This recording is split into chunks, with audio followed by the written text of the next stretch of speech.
Oh, look, here's the Fortnite mobile app skin dude was talking about.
Ammo.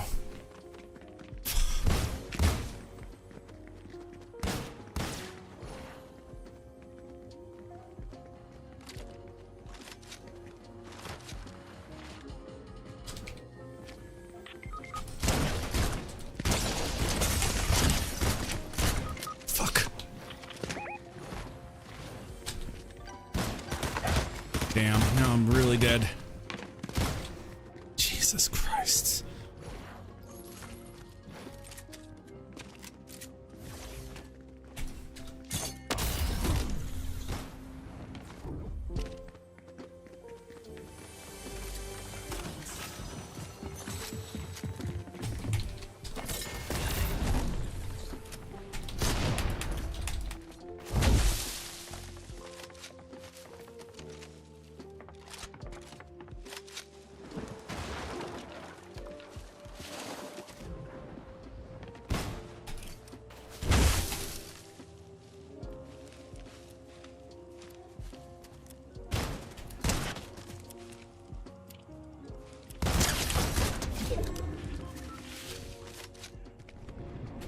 God damn it.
Gather your squad by the tree. Share the spirit, open your gifts with glee. When the wind blows, warm yourself up by the fire. May you all get all of the loot you desire.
Fucking normalization does not work worth a damn. Trying to get normalization on this fucking audio tracks, but it is failing hard.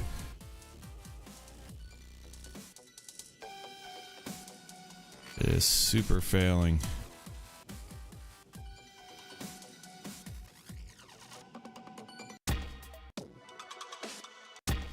Still doing it. Why in the F is it still doing it?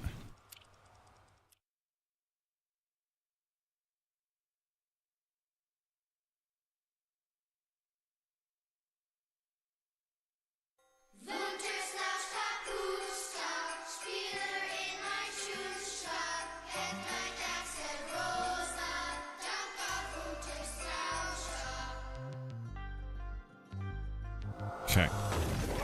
Yeah, that's gonna be like crazy loud. Okay, bring that down. All right. Game on.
Damn.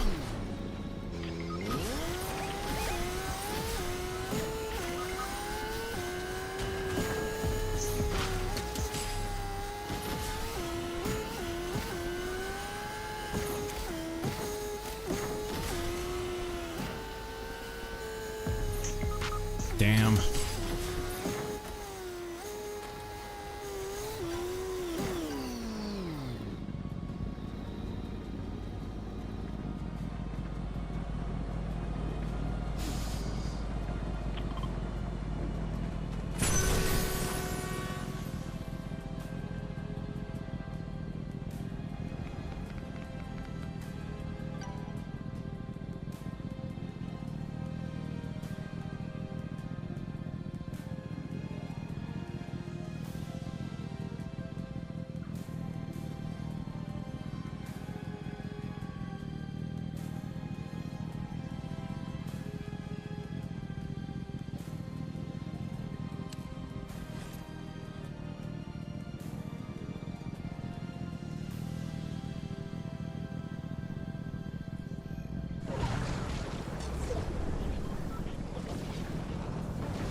Got an MVP in our pocket.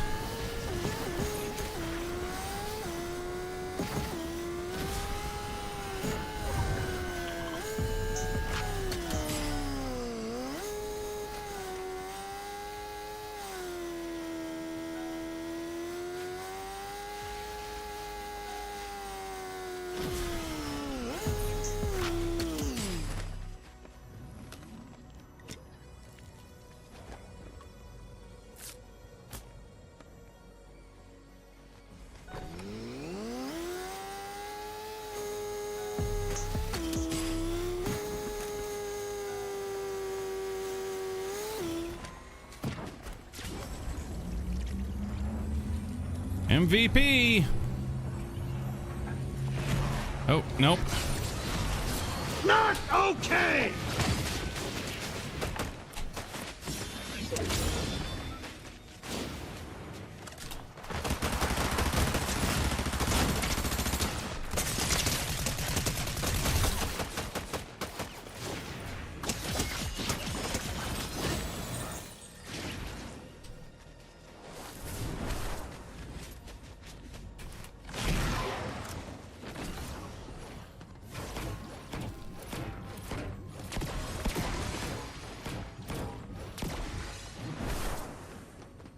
We're still working on this MVP.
Damn.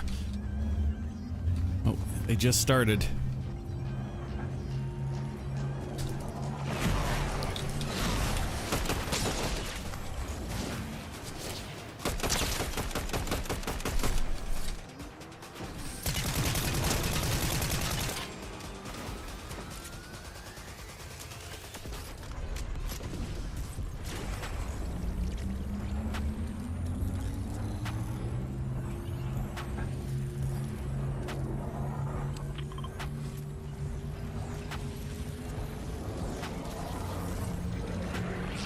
Alright, there's an MVP. We just need to win.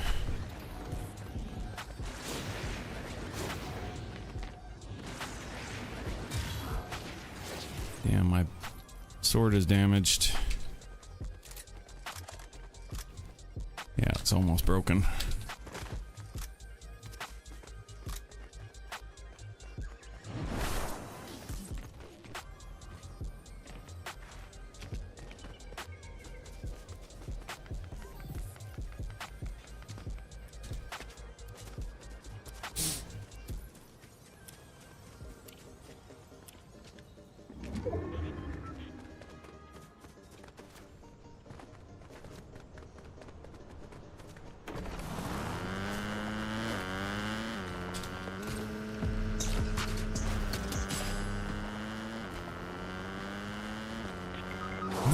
Don't die!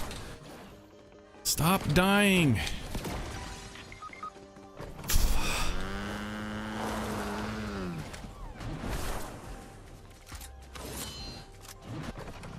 Damn.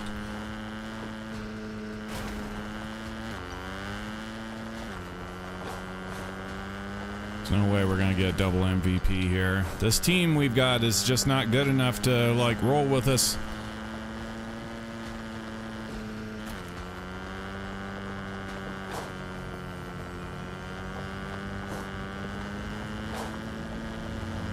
No, I bonked. Damn.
Film watcher. What's going on?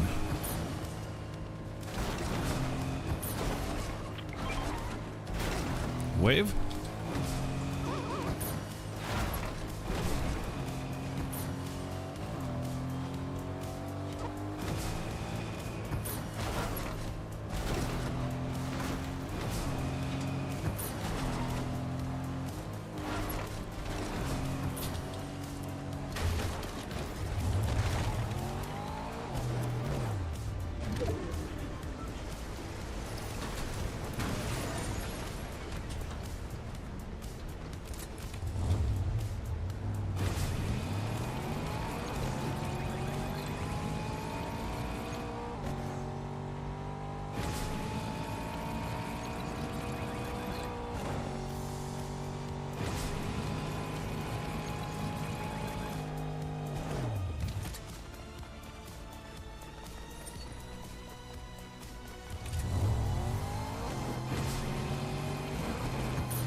Woo, barely made it back on.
Shite.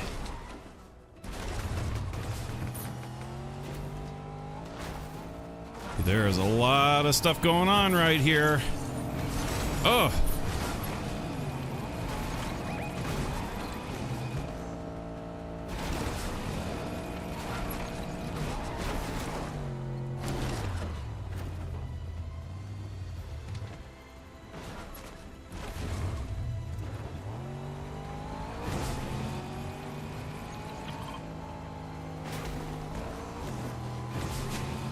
Oh, I missed.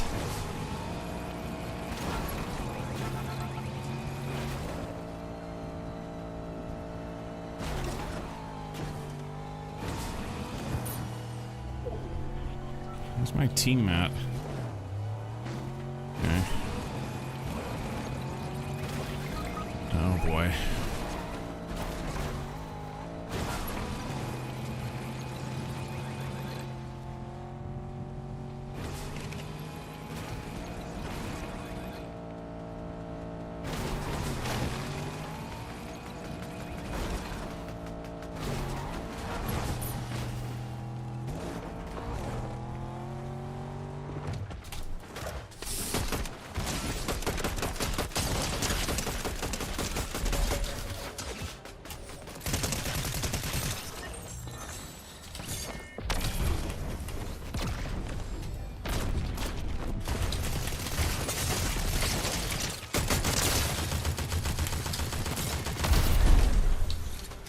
That was close. Oh! Yeah, third party.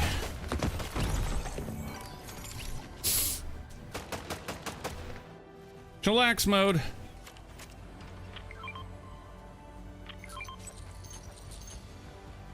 Not much. Was doing the Fortnite Festival anniversary quests. Just see the Twitter is all kinds of pissed off right now about the fact that Helldivers 2 is what won the best ongoing game. I guess some people were expecting Fortnite to get it because it was nominated and it was obviously the best choice out of all of them. And also that Helldivers 2, it's like people are saying, how can you award Helldivers 2 the best ongoing game when it's only been out for a year? And I agree with that. And I don't know, I haven't played Helldivers. But yeah, it's like, it's pretty lame. It's a, you know, the fact that Fortnite will never win awards like that. They will never, because it's popular and because it's like the top of the heap, and everybody knows that. So it's like they will always look for any reason to give a different title an award, regardless of anything. So, oh, did Spider-Man get out? No way. There you go. That's what I thought. A good match, though. I was having fun.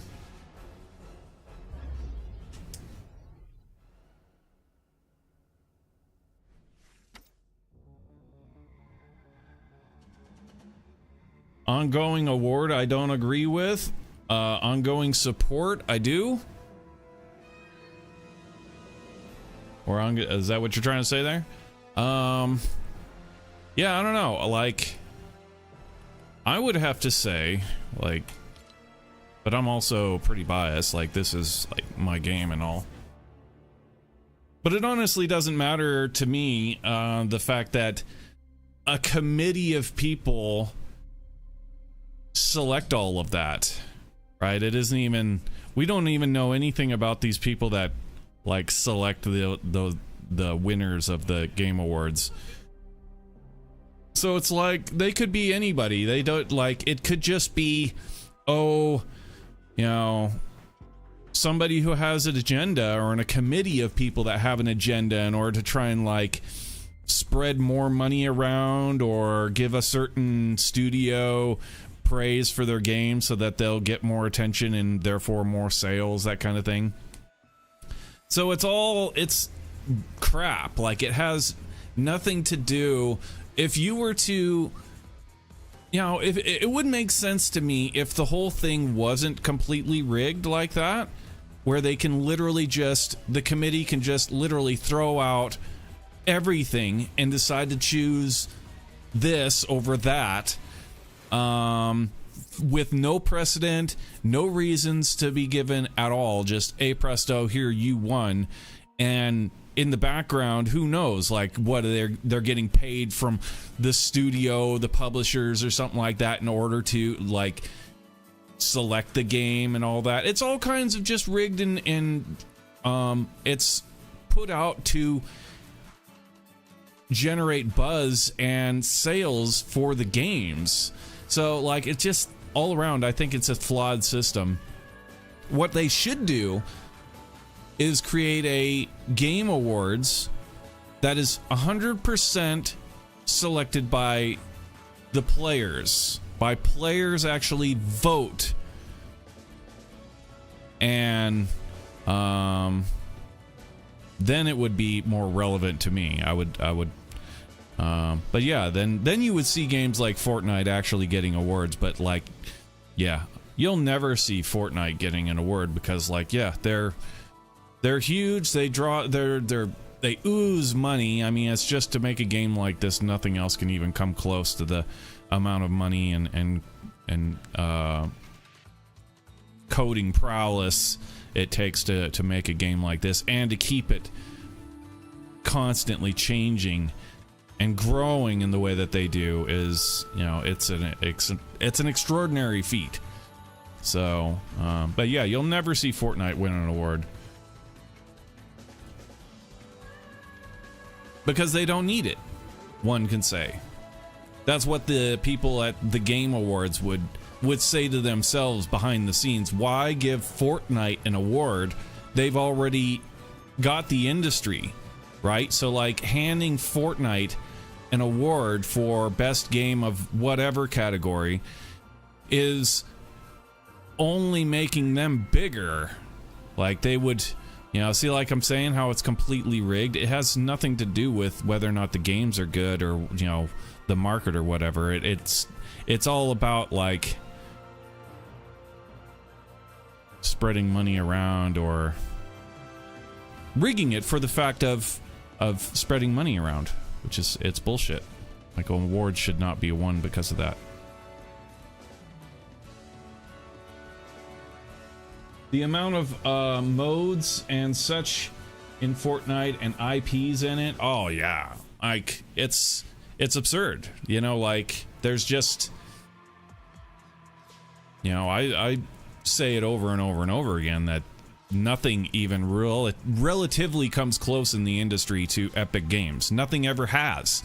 It's always, Epic Games has always been far and away the forefront of most gaming in the industry, ever since the 90s, you know, ever since Unreal Tournament. So, but yeah, the Game Awards are, people all kinds of ticked off about that. I find it pathetic, you know. Not the fact that people are upset about it, but the fact that people don't really realize the fact that the Game Awards are actually chosen by a committee instead of, like, a popular vote. Is that right there just, why would you ever do that? One can ask the question, why would you not rely on a popular vote for the categories to give out the awards and instead have a committee to do it? Well, because the popular vote may not select the games that you want them to select. Well, wait a minute. Yeah, that's actually right. That's the correct answer. That is why, the only reason that they would select that, have a system of a committee rather than popular vote, is abundantly clear in its fundamental purpose and its fundamental mechanics. Is the fact that if people were given the right to select the games in a popular vote, the vote will go to the games that are popular and not the games that these devs are getting paid off to say it should go to, so that they can get more sales and all that. It's all about sales. 100% about sales.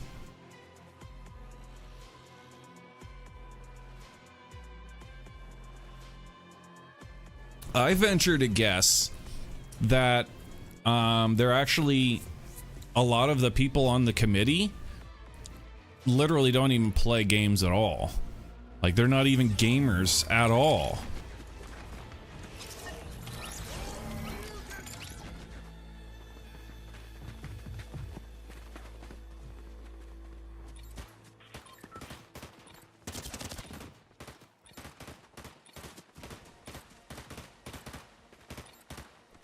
I'd rather Fortnite over Helldivers. You played Helldivers?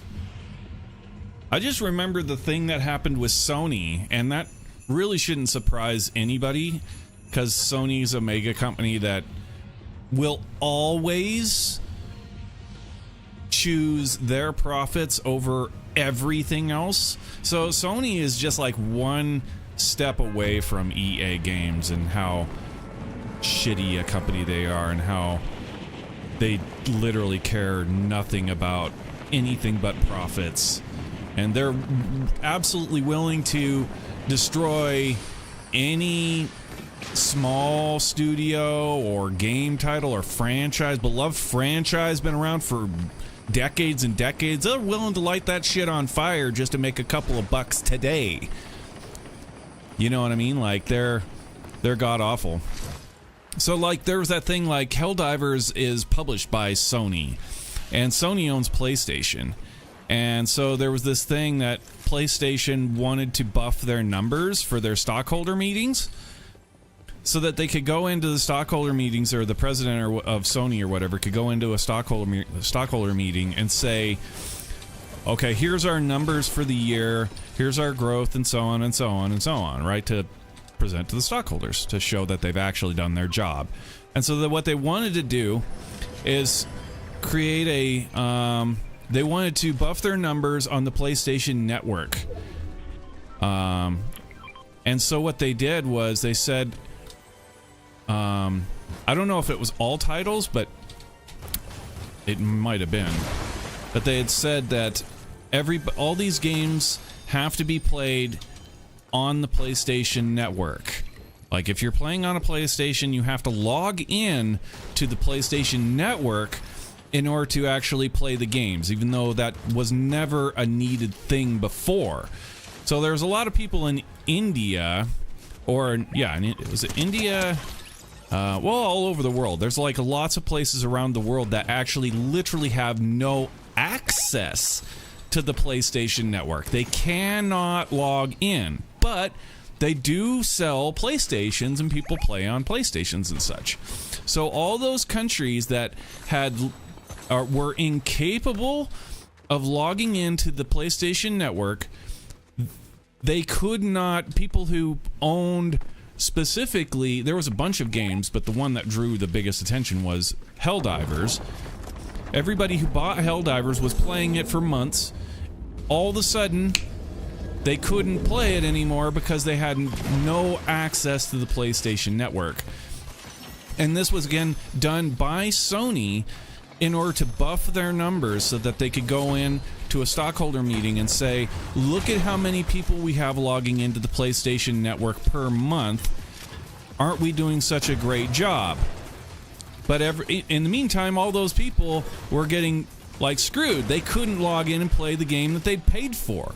They literally got ripped off. They could not play. They paid for the game, no refunds.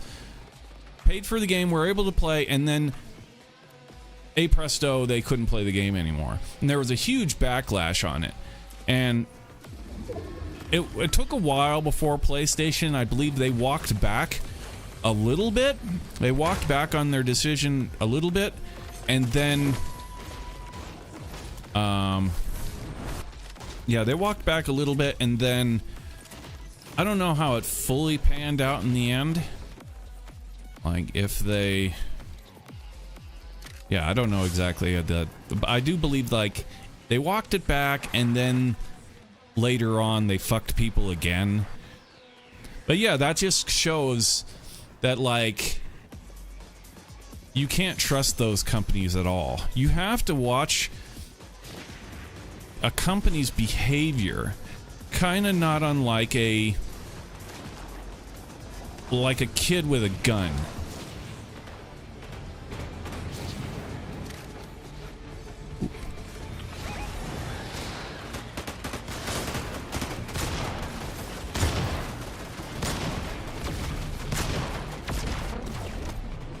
Some guy back here. Where did he go? There he is.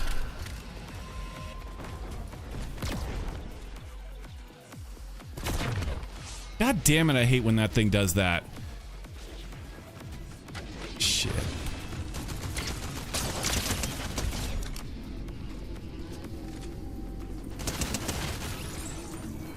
Yeah, I don't know what's up with the portal.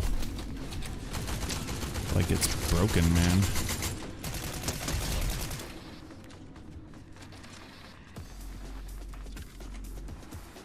Portal thing's broken a lot of the time. You'll throw a portal and then you'll warp and it just literally won't warp. You'll just warp in place. Crap.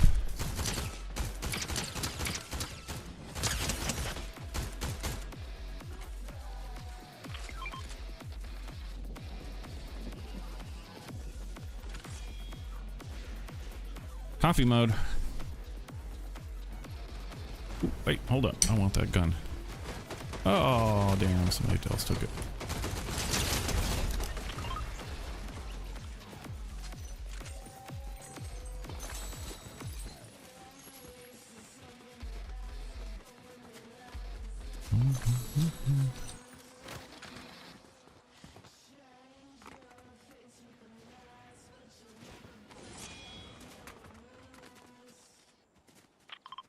I like Nintendo more than PlayStation. Nintendo now also has issues though. They're a pretty greedy company as well. Specifically, if you're a streamer, you'll know that Nintendo does a lot of stupid copyright stuff in order to like try and make little bits of money. It's really quite pathetic what Nintendo does in copyright. For example, I can't play Donkey Kong Country on stream because the music on it will flag copyright instantly. So basically, effectively, Nintendo, if I were making money, which I'm not, I'm still working on getting monetization unlocked for our channel on YouTube. But even if I were making money and I played Donkey Kong Country, Nintendo would flag all of my videos and claim all of the revenue. They would take my money because of the copyright on the audio. And you can try and fight it, but good luck. Good luck. Like, good luck. So yeah, Nintendo has some issues. Like, they're not a good company per se. When it comes to companies, like, I still like Epic Games is good right now. That doesn't mean tomorrow that, you know, somebody may come into power, become a, you know, board of directors, or some you know, some buyout might happen and blah blah blah blah blah. But for the most part, the Epic Games is a more or less good company because, like, the president and whatever has been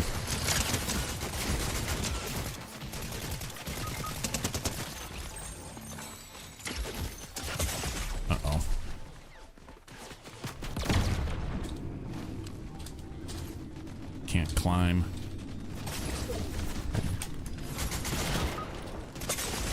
Damn, nice shotgun blast.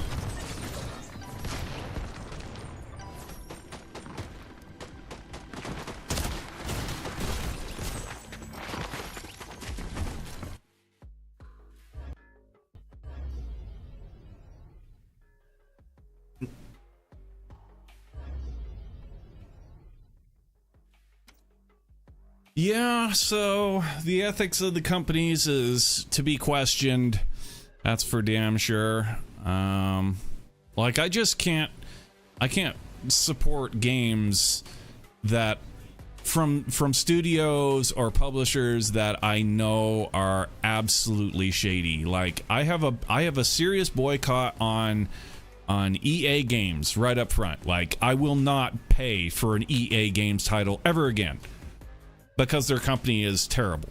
They're bad people and they fuck the market, and because they fuck the market, they fuck thousands and thousands of people over, and titles that would otherwise be very, very cool and successful, they get the shaft because Sony or EA Games or whatever company that's very shady is just going to put their profits above everything else. So like EA Games is one. I'll never buy EA Games. Sony, yeah, Sony's a big one you got to watch out for.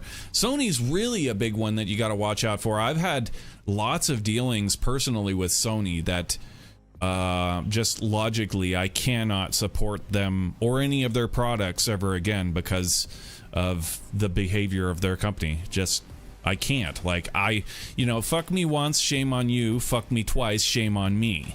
That's how the saying goes. So, yeah, I will not have no shame on me. Yeah, I'm ethical in that respect. I want good titles to succeed. I want ethical decisions to be made and the market to be good as a result of good behavior, as opposed to assholes who want to screw people over for a quick buck. I have a real problem with a lot of that stuff. So there's a lot of games that unfortunately I cannot or will not play simply because of our ethics in the industry. But it is what it is, man. Like, it is what it is. I choose not to support these pieces of shit, just like I choose not to support the Nazi fascism of Donald Trump and all of that. Like, sure.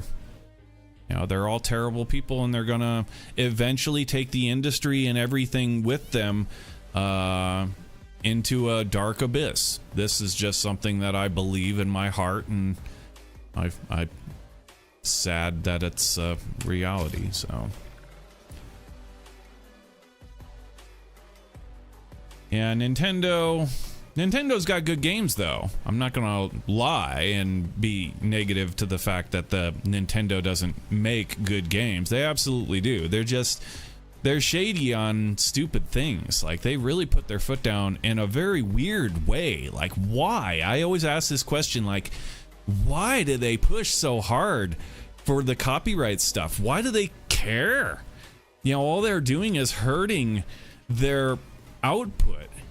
If they just didn't care, if they just didn't flag people on YouTube, think of all of that like Donkey Kong Country and anything, like all these titles that they're flagging for copyright. If they just didn't do that, instead of doing it and wasting their time doing it and wasting their money doing it and screwing people over, instead, what would happen is they would have a lot more publicity for their products, because people would be playing all of their games on stream, and people would be watching their streams and being like, oh, cool, that's a cool game, I'm going to go buy that, or whatever. It drives popularity.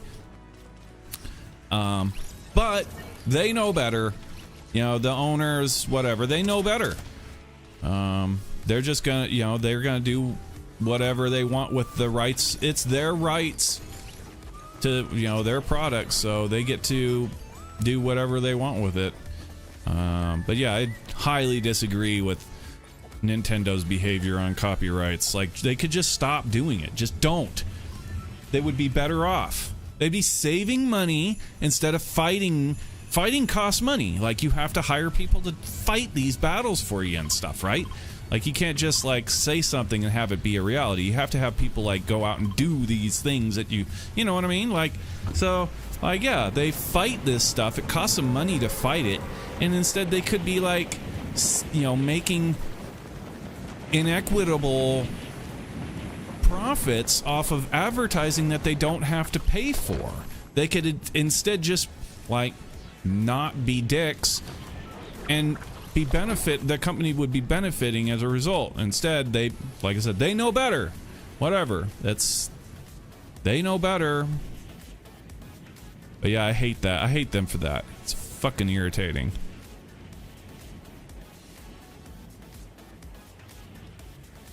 And yeah, they know better. Whatever. It's their product, man. Pretty foolish activities, but it's their product.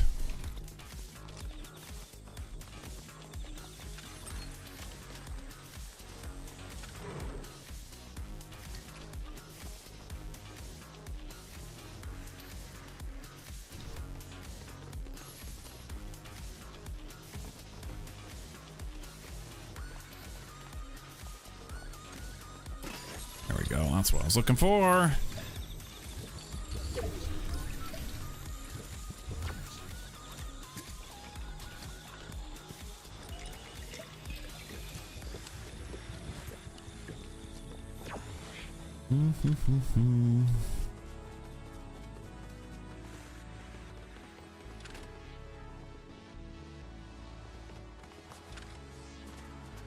Yeah, Todd Swaney. I think his name is Todd. Todd Swaney. It's like the big cheese at Epic Games, and has been involved in pretty much everything since the studio was created back in ages and ages and ages ago. And he's a good dude. You know, he runs the company very, very well. But he will not be around forever. Like, eventually people retire and all of that, so you can never say for certain that that Epic Games will always be a good company. And I sure hope they will. For the time being, they are.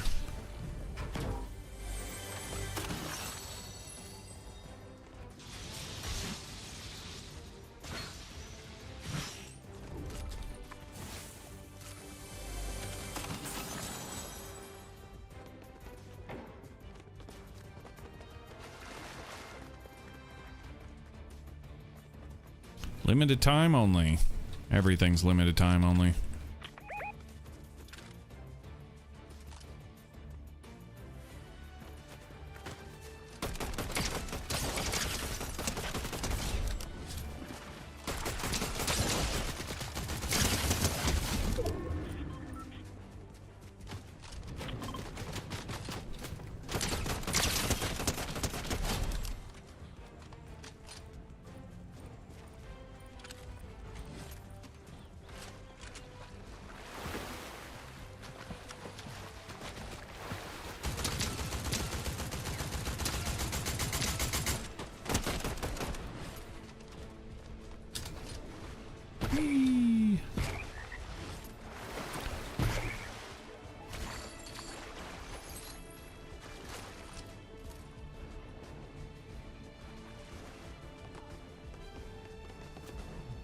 Boing.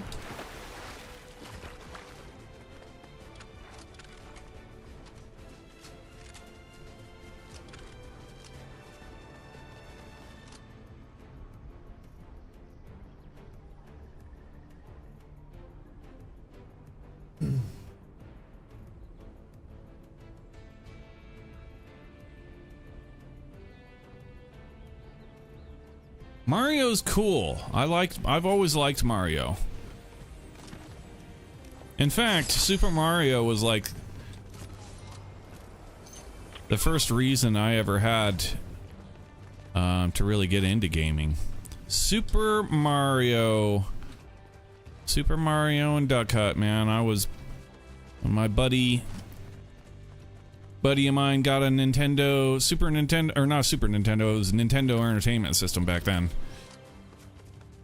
Got an NES with Super Mario, Duck Hunt.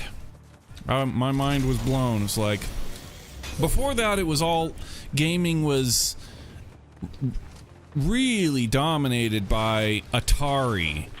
And Atari, there was a company that was like the shittiest of shittiest of shittiest. You want to talk about like EA Games being a shitty company? Well, Atari was a billion times worse. But they got what was coming to them. They actually fucked the entire, like, man, they screwed it so hard. So Atari had like 90% of the gaming industry, like, sales, which is absurd. That's monopoly. That's basically like a monopoly. In fact, I think it's actually like textbook monopoly by percentage. But they were driving enormous business.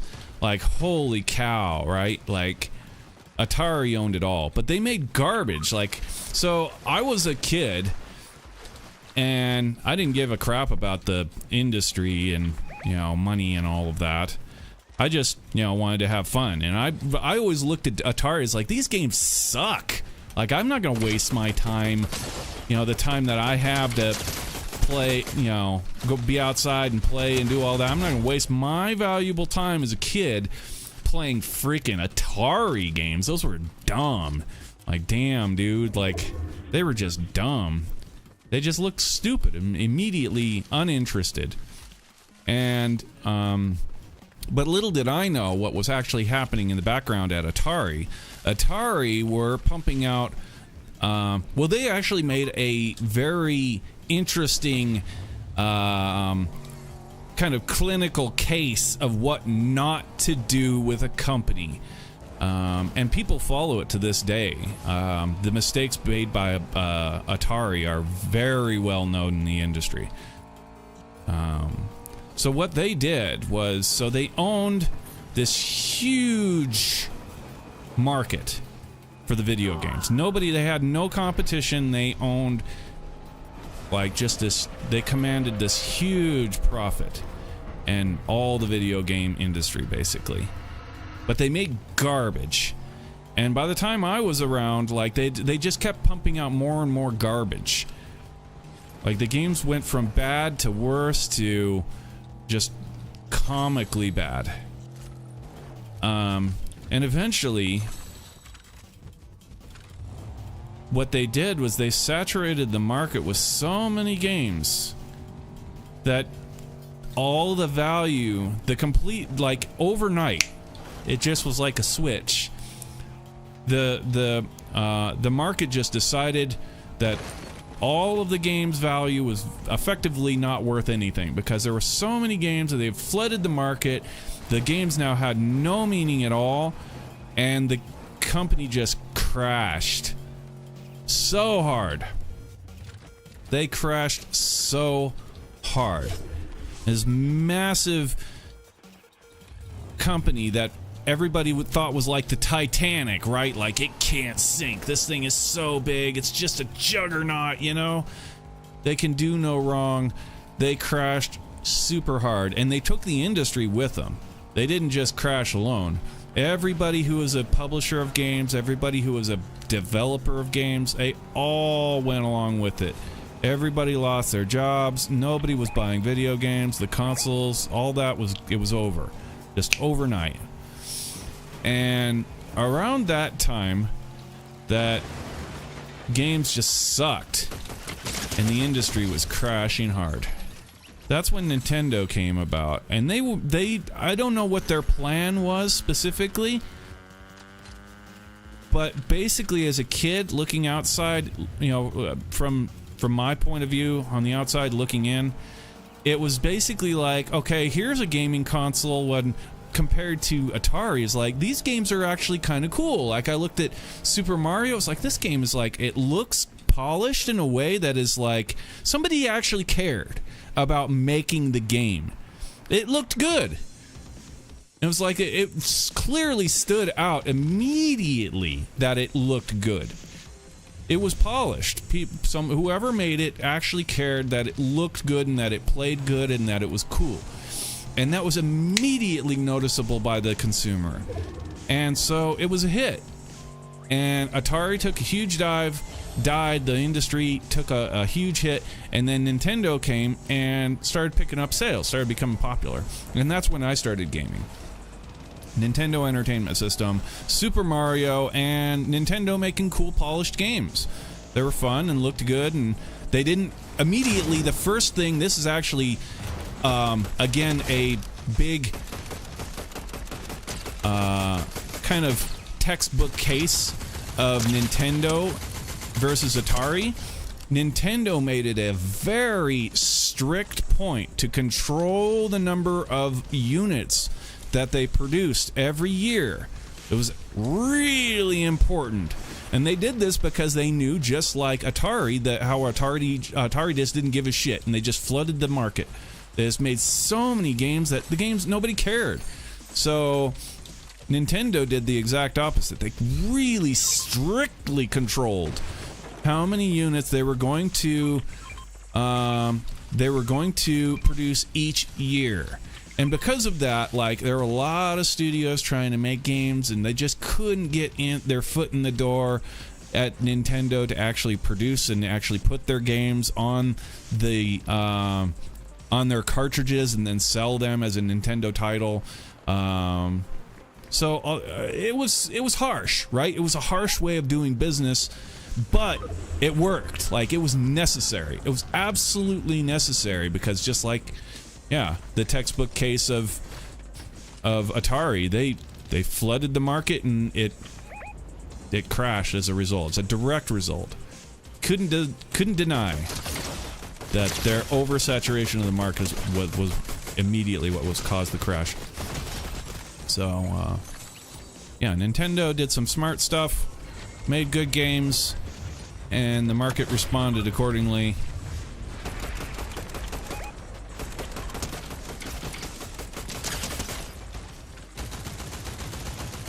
Need is a headshot. Come on, get him. There we go.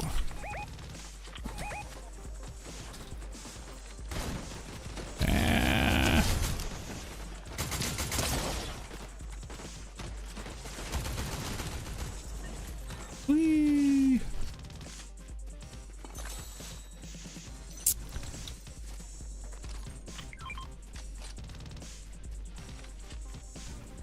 But yeah, now the shape of the industry is much different. The landscape is totally different. There are lots of publishers. There are lots of game studios. Lots of gaming consoles. Lots and lots of different ways to play. So the industry itself is in a really good spot because there's lots of competition. So the industry for the gamer, the consumer gamer, is like, it couldn't be better. The world's in a pretty damn good spot right now because of the amount of competition and so on. The publishers are fighting for people's time, which is, like I said, that's a good thing, because it forces the developers to make good products. Otherwise, the industry will be like, well, to hell with this. I'll just, play this other game. There's lots and lots and lots of games.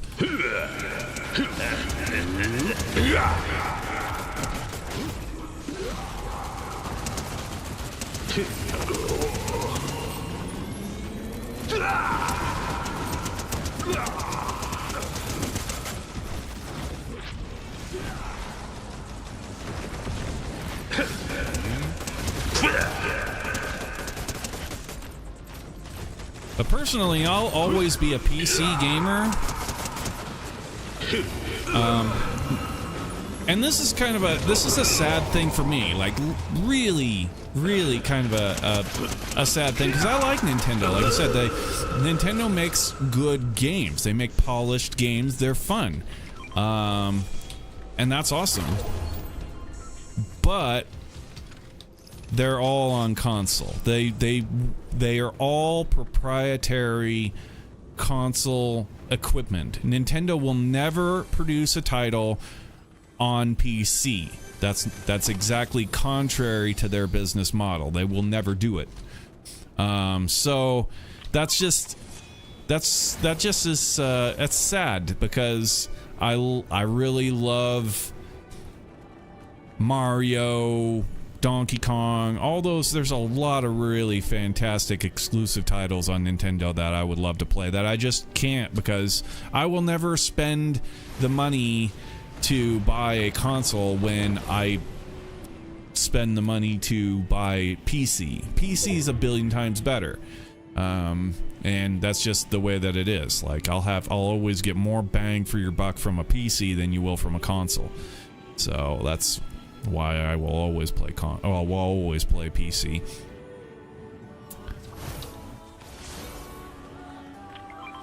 But it is a shame. But yeah, that is again part of their business model, that by doing that, they have 100% control over their titles. So, like, yeah, again, Nintendo is you could say, very micromanagey kind of company. They really demand control. They want to be Orson Welles, man. They want to have full control. And with good reason. Like, it...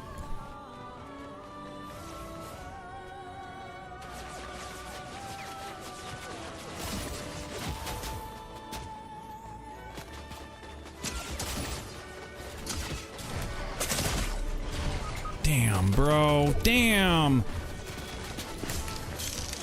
I'm dead. Yep.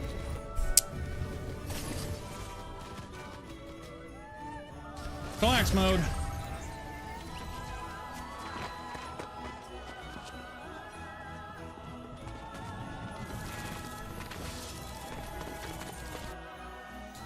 Damn.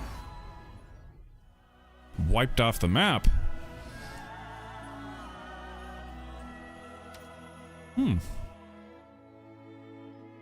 Eyes of the Storm King. Oh, cool. We got some Lego stuff. Sweet. Sweet.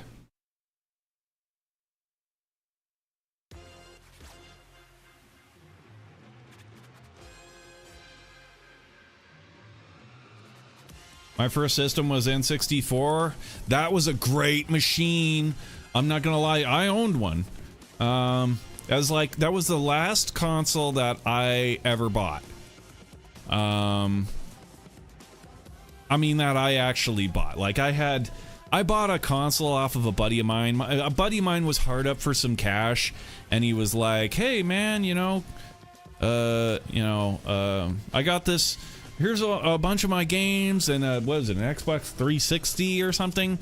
Anyway, he was desperate for some money and whatever, and I was happy to, like, lend him cash. It's like, "Hey, man, if you're hard up, I'll just hook you up with some cash. Here's some cash, But he was like, no, you have to, like, I have to sell you something, dude.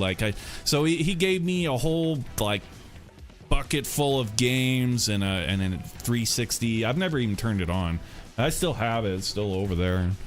Kind of hanging out, but keepsake for one day. I'll just like, hey buddy, here's your gaming console back or something, But other than that, the last game console that I actually specifically bought and played was the N64, and the N64 was an interesting thing, right? The controllers for it, people hated them, and with good reason. The joystick, the plastic joystick, man, you knew that thing was gonna, like, give out eventually. But the games were sweet, dude. GoldenEye, oh my god, that game was awesome. That was such a good game. Wow. At the time, yeah. And then Zelda, yeah, the three big titles N64 were Mario, of course, Mario 64, Legend of Zelda Ocarina of Time, which is, to this day, a lot of people still swear that is the best game ever made, the best game of all time. Ocarina of Time, really good game, and I would have to agree with a larger part of that. It is one of the most groundbreaking games ever made. And then GoldenEye, which GoldenEye was really good at the time. Today it doesn't really kind of stand the test of time. Not like nobody's playing GoldenEye anymore. It just hasn't stood the test of time. But people are still playing Ocarina of Time and still playing Super Mario 64. Those games really did withstand the test of time, and will stay around forever as industry staples. Good games, very good games. But yeah, the controller was crap. The N64 controller was... People hated it. I liked it in a way that it was interesting and whatever, but... Yeah, I wouldn't say it was a good controller. It definitely was not a good controller.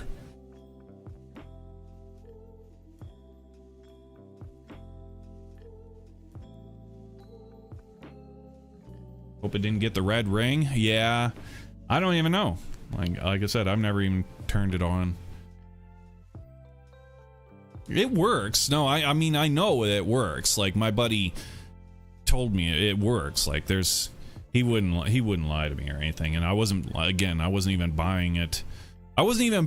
Like, he basically forced me to take it because I loaned him $50. You know, I was like...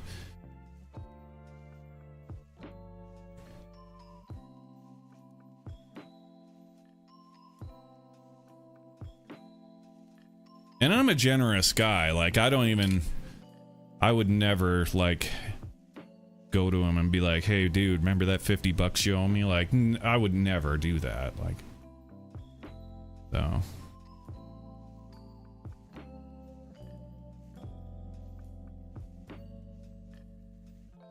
My least favorite part was the controller. Yeah, the controller sucked, man. The controller sucked. Now we've got more industry standard controllers, kind of really patterned around the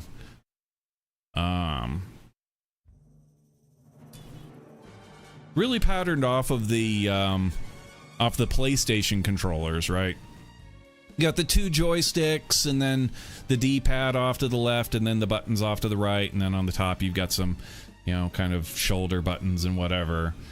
But again, I don't play controller. When it comes to first-person shooters and PC gaming, it's all about mouse and keyboard.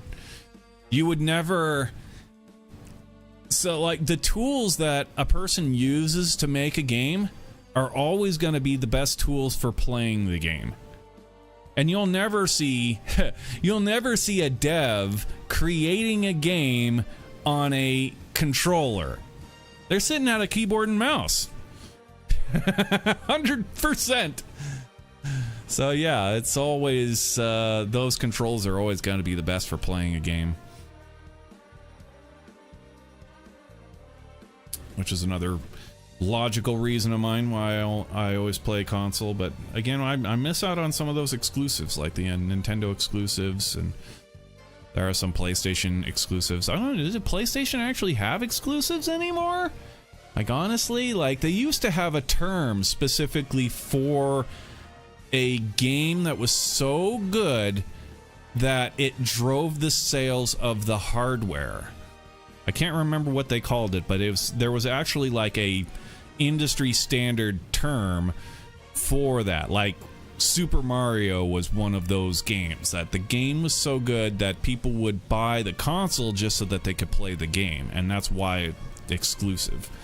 But I can't even think of anything that's like a PlayStation exclusive that I would be like, dude, I have to, you know, I would love to play this game, and therefore I'm going to have to buy a PlayStation to do it. I can't think of a single title. But surely they have some exclusives, right?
A lot of them on Steam.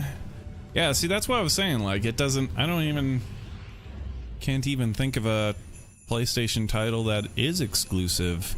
Know how this is how they do it, huh? It's like it's been more like exclusive up front, and then you have to wait if you want to play it on PC.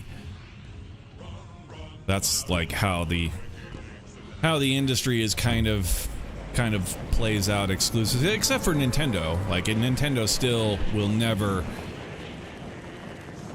produce a game and put it on PC. They always have it on their consoles, exclusive on their consoles, in order to drive the sales of the consoles.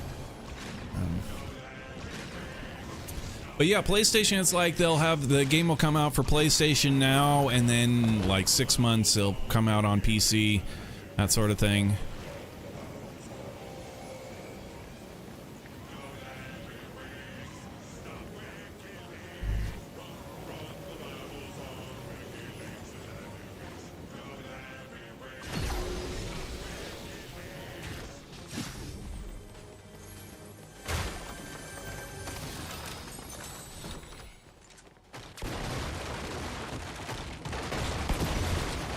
Ha!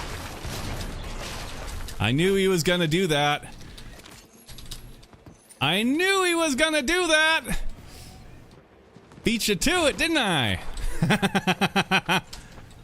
Alright, where is he? Is he in there? Yep.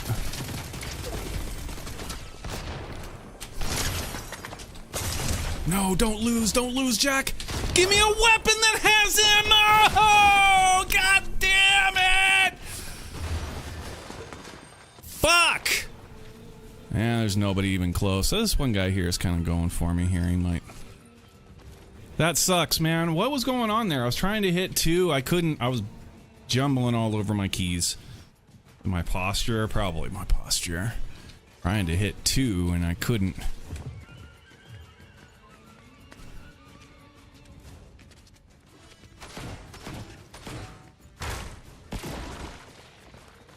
This guy can't win this duel.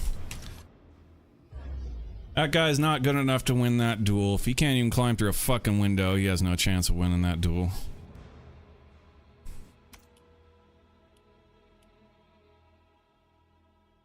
Damn it!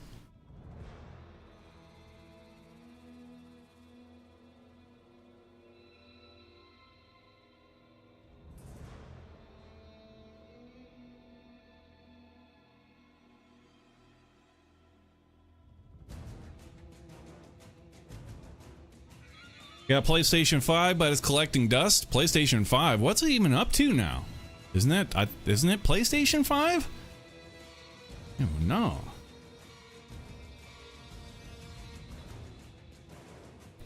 Yeah, aside from the exclusives on a console, a console is literally nothing other than a cheap PC that's been locked down. Basically, like the operating system is proprietary. Other than that, it has exactly the same components as a PC. You've got your little and it's even manufactured by the same distributors too, like Asus.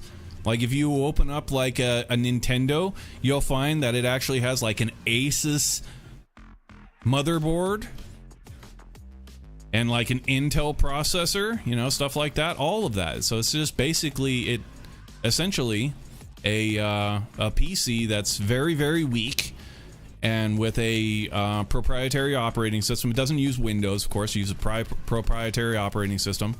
And with like Xbox, they'll do weird things in order to lock down the user so that they can't get access to the code in order to like modify it. So like PlayStation, or not PlayStation, what was it? Xbox, the very, very first Xbox notoriously was harder than hell in order to what's the word I'm looking for?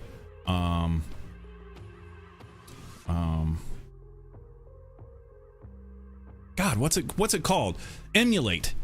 So people will emulate, they'll create a software version of the hardware inside a good PC. So like this PC that we're on right here is like, it's pretty damn good. It's a current PC, it's brand new. It has way more power than a old Xbox. As such, I can create a software hack that I can play Xbox games on my PC by emulating the hardware in software for it in order to play it. So they call that emulation. And Xbox, all the consoles, they try and avoid the ability of emulation by all kinds of different tricks. Xbox One specifically was notoriously tough to emulate because what they did, they made the CD spin backwards. How wacky is that?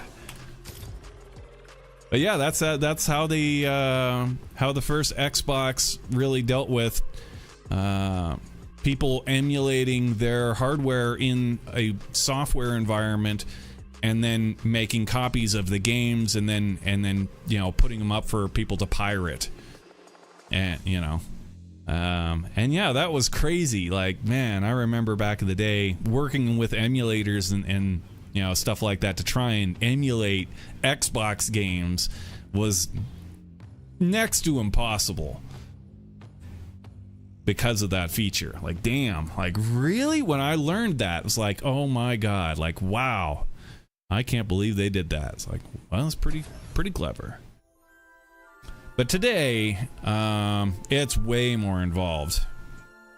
Well, it's way more software involved. It's more of an encryption algorithms that are used for that sort of thing, which get broken almost immediately. Like the second that the product is on the market, the hackers have already got it opened up and have cracked all of the encoding and all that stuff. And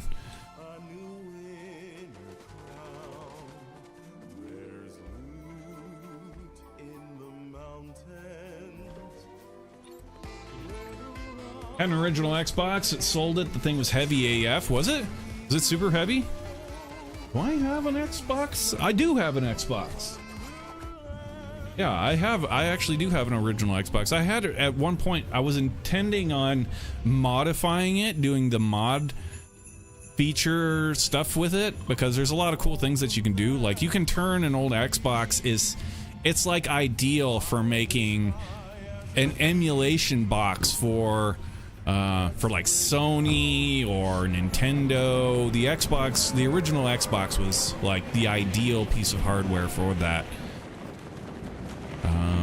But again, like today, it's not all that necessary because PCs are so powerful that you can emulate that environment in a fraction of the processing power and RAM that your normal PC can, come standard with these days. So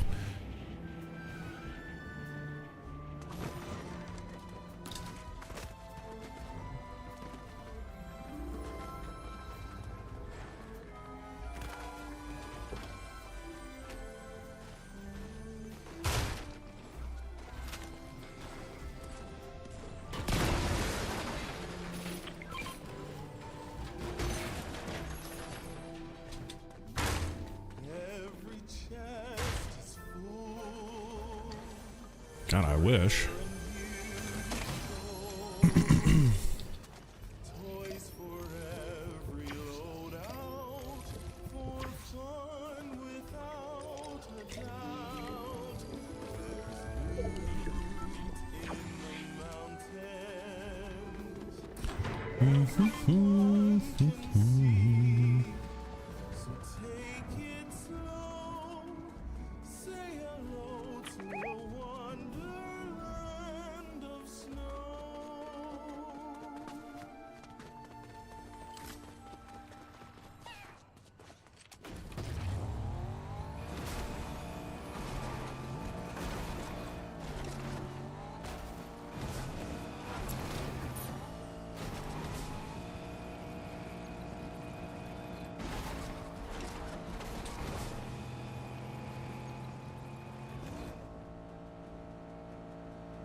Yeah, especially like the current landscape of video games fighting for your time to play.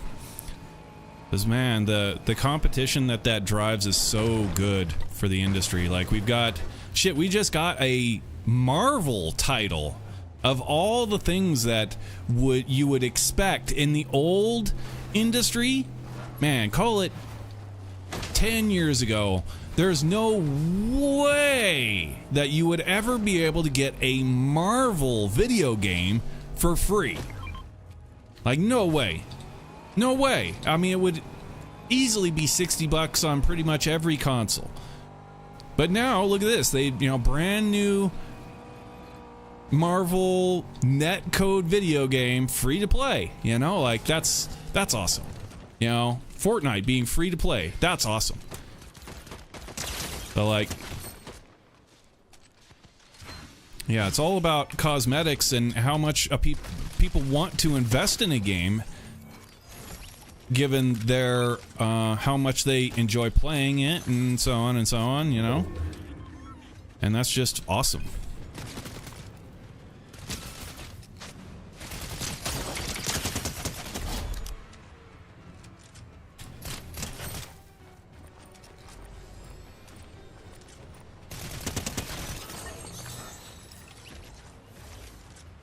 That's pretty sweet. Pretty sweet. Free titles. That's just about...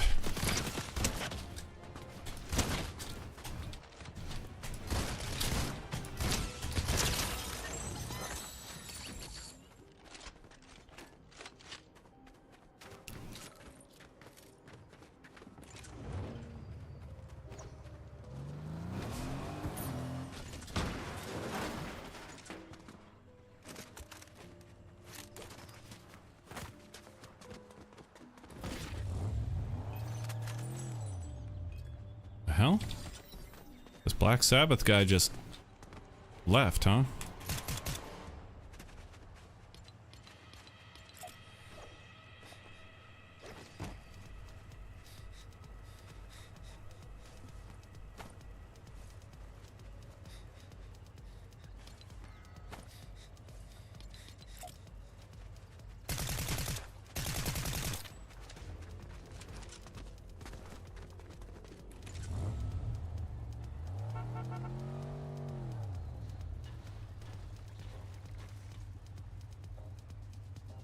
Game on.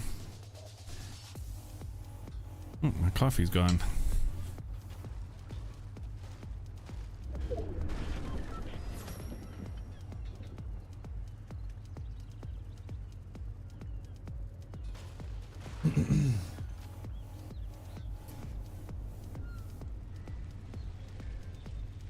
Remember the whole E.T. game? Yeah, that's what triggered it.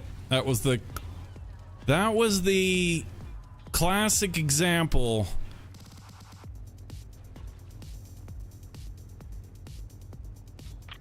Yeah, E.T. The movie was extremely popular, and that's exactly the mentality. This is like, I see this today. I see that same mentality being exercised all over the place in all kinds of different industries and products. That okay, E.T., the extraterrestrial, Steven Spielberg film, instant classic and wildly popular. Let's ride along the coattails of this success. And they made a horrible game. Yeah, it was Atari's E.T. that was just, it's comically bad. Even back then when it was like, that hardware and the state of gaming was it was comically bad. Like, it had nothing to do with E.T. It was like nothing like the movie or anything. It was literally like a shitted out garbage product with Steven Spielberg's movie franchise poster pasted on the front in order for nothing other than to get sales. They didn't care about the game. They didn't care that it was garbage. All they cared about was get it out fast while the hype is still relevant. That's 100% what they did, and that's, like I said, you can see this mentality all over the place on all kinds of stuff. And it's terrible. It's exactly what you shouldn't do in business. 100%. 100 freaking percent, man. Like, damn.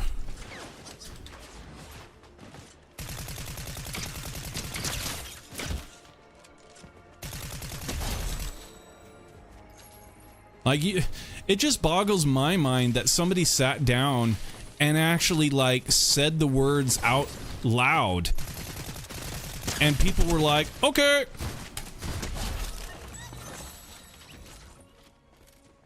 It just blows my mind that a game and you know, such can be so trash. Just absolutely the worst possible garbage. And somebody behind the scenes is like, greenlit, let's go. You know, like, pathetic.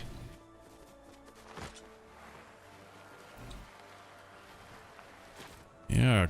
E.T., man, greenlit it. Greenlight it fast. Get that thing, start selling. Sell what? It's not even finished. Let's sell it anyway. But it crashes. Sell it anyway. I don't care. Nobody cares. It's like, dude, fuck you, man. Like, really? Wow.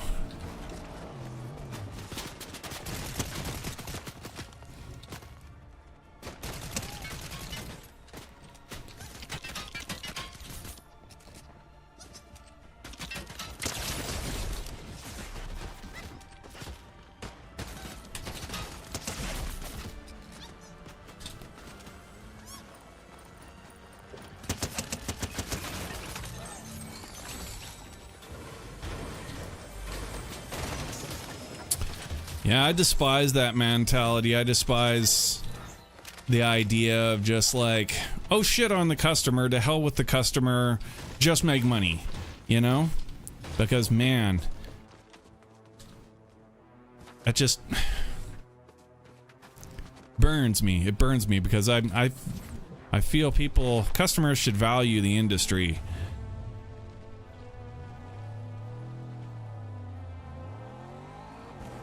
Yeah, taking our beloved franchises and lighting them literally on fire for a couple bucks. Just, yeah, I don't care about what happens to the franchise tomorrow. That mentality, I hate that mentality. I despise it. It's the worst kind of unethical behavior that a company needs. People need to stop that kind of behavior. The industry needs to clamp down on unethical garbage so that, like, the good stuff stands out.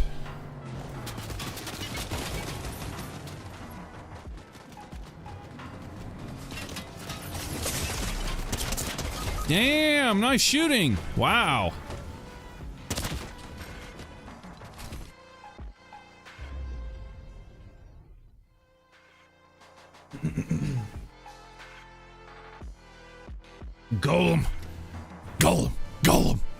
Golem was pretty bad too. Yeah, that was another, like, again, like the title or the franchise Lord of the Rings. Are you kidding me? Like, Lord of the Rings.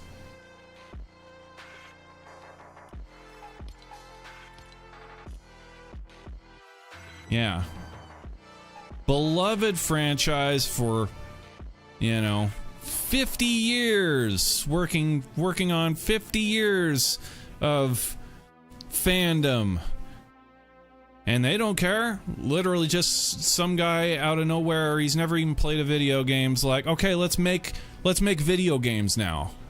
We've got access to the Lord of the Rings franchise. We bought the rights to it, so we're gonna make a game. Make it as fast as you can, make it as cheap as you can, and then we're gonna sell it quickly, as fast as we can, with as high a margin as we can muscle out of the consumer, and then cut and run as soon as the game starts to fail or showed any kind of backlash from customers saying that the game sucks and that it's not worth the price tag, whatever, blah, blah, blah. Well, as soon as that backlash is even remotely in the air, cut and run. Cut and run from the product immediately. Dump it as fast as you can and just, yeah, run away. Run away! Run away! Run away! That's 100% what EA does. Yeah, I can show you like several very accurate representations of them doing that. That exact thing. Sony, terrible about it. EA, very terrible about it.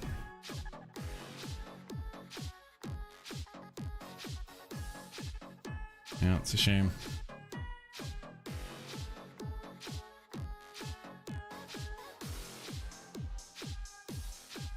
Golem. Golem. Yeah, it's crazy, huh? Imagine having, like, the balls on these people that are doing these unscrupulous business tactics. Like, really? Like, to burn down the Lord of the Rings, of all things, of all franchises, to just say, we don't care, and to just shit out a garbage product for nothing other than a quick buck. When the industry, when the franchise itself, like, is so, like, it could run forever. As long as you treat the franchise with respect, you create good products out of the franchise should go indefinitely, as long as you don't light it on fire. But yeah, that's what they do. What these companies have done in the past, and it's sad. They'll just, man, wow.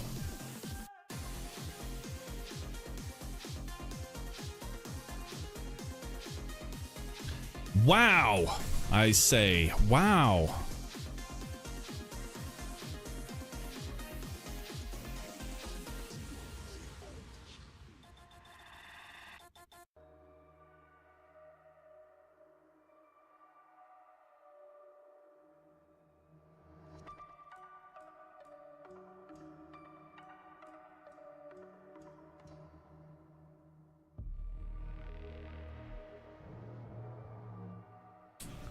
Star Wars 1313, cool game based on Boba Fett. I thought they were, they gave it the axe randomly. Yeah, man, like, it's a damn shame. The one that that stands out to me was Battlefront 2, because again, EA Games, they were the publisher of everything Star Wars video games at the time. Battlefront 2, man. Battlefront 2. Like, day one, Battlefront 2, they were charging $80 for Darth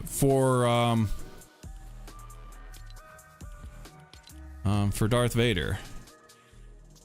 Darth Vader's skin. Darth Vader's skin in Star Wars Battlefront 2. $80. Are you kidding me? $80 for friggin', you know, for Darth Vader? It's obscene to the point of being insulting. And it was, like, people were so insulted by the idea that, like, yeah, that EA Games were going to sell nothing other than a cosmetic skin in their video game of Darth Vader for $80 fucking dollars. Absolutely obscene. And then when the again, the same, like I said, this is exactly what they did. The second that there was backlash in the air of that happening, boom, they cut and run, man.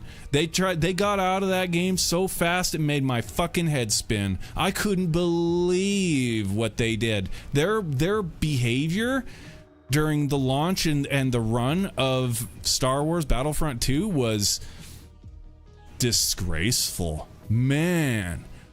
Like, I swear, at some points, sometimes I expected to log on to that game and find, like, literally like a middle finger pointing at me or something. Like that big of a disgrace to the customers. Like, really? Wow. Man. Yeah, they cut and run fast and hard. They weren't about ready to spend one more penny on that video game. Not a fucking penny. It blew my mind. I've never seen a company do that so fast. Like, Jesus Christ. Yeah. Can't do it. I can't ever buy another game from EA while having seen what they did there, man. Wow. They just didn't give a fuck.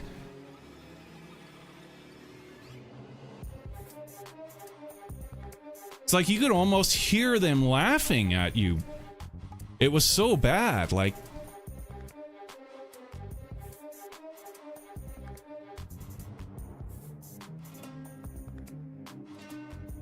yeah, that was wild.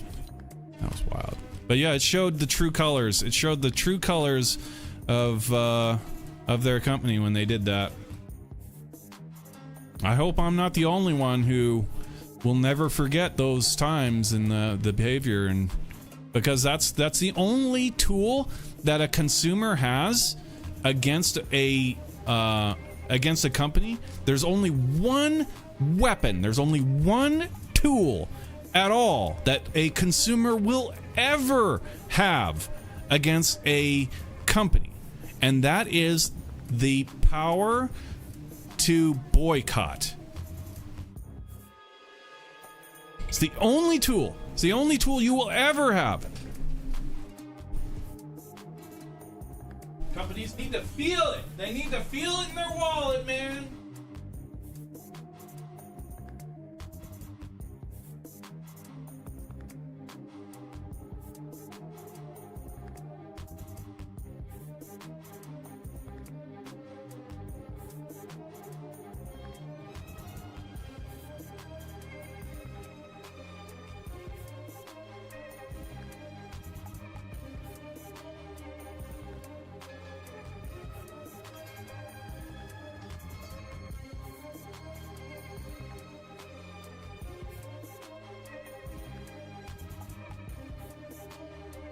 Yeah, my dude, they needs to feel it. They have to feel it in the wallet, otherwise they won't know it at all. Because the people who make those decisions, I guarantee you, they're not reading the forums. They're far away from any kind of criticism on their products.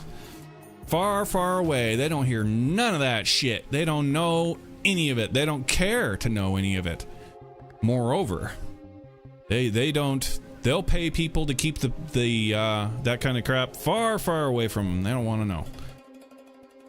The only way they will ever experience that their actions are worthy of criticism is when they see their profits fall. It's the only way.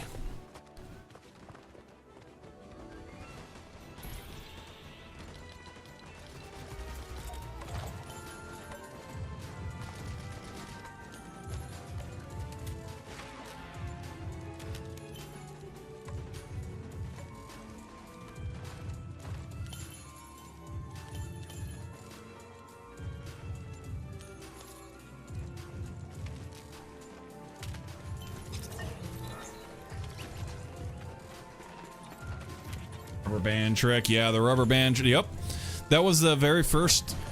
That was the very first part of the EA Battlefront 2 fiasco, and that's like I said. They cut and run. They weren't about ready to waste one more penny into fixing anything. They didn't care. They had hundreds and hundreds of people who were, and here's the thing that's actually funny to me, is that those people who were screwing over the game by logging in and not playing and just letting their character run in a circle, you know, by using rubber bands on their controller, what did they get? What were they grinding? This is a question I would ask them personally. Like, okay, so what were you grinding? Currency? Okay, what were you planning on spending this EA Games Battlefront 2 currency that you've grinded What were you gonna spend that on? Skins? What skins? What skins? What skins were they going to buy with the money that they grinded with the EA tokens? Because there were no skins. There weren't any skins.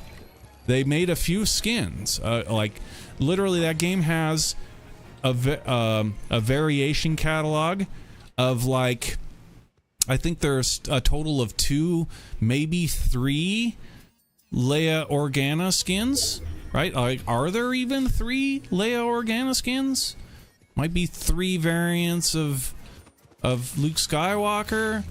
Like, how much time did it take to get enough currency to literally own every single skin in the game? Less than a year. Like, way less than a year. So I was like, that was the thing that I was asking myself, like, how? So these guys, like, what are they? They're only ruining the game. Like, okay, so now you have all the currency, all this currency to buy all the entire catalog of skins. Okay, so you have the catalog of skins now.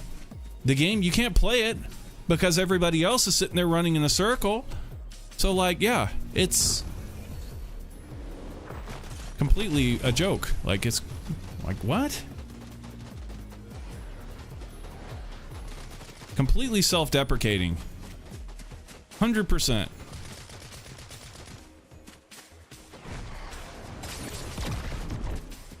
Coffee mode.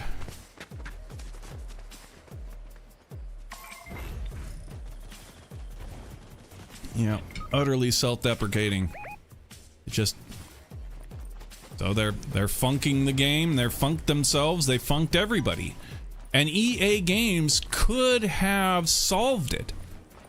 You know how easy it would be to write a code that would kick ban players that were running in a circle like that? You have any idea how simple that is? Like, we're not even talking pennies worth of a coder's time. Like, the amount of time it would take for one of their crew to write a fix for that wouldn't have cost the company half a penny, maybe a full penny. Let's say a full penny. Maybe even let's go ridiculous. Maybe a whole quarter. 25 cents it would have cost EA Games at beyond, like, we're talking nth degree, you know, like, yeah, to fix that. But no, they weren't gonna spend that. Hell no. That was 25 cents. Imagine that, 25 cents. That, not just 25 cents, but 25 cents to a billion-dollar company. A quarter. Fuck. Not even a quarter. Like, we know that literally the answer to that wouldn't even have cost a quarter. To say that it would have cost a quarter to actually pay for a coder to fix that is like multiplying it by about 400 times. But yeah, they cut and run so fast. Just instantly cut and run. Not gonna spend a single penny more than they'd already spent. And the game fucking... we all got fucked. Man, what a... The game was cool too. Like, it's like Heroes versus Villains. Man, dude, Heroes versus Villains was fucking sweet, bro. That was so fun. So cool. But only for a day. It was only cool for a day until all that shit happened.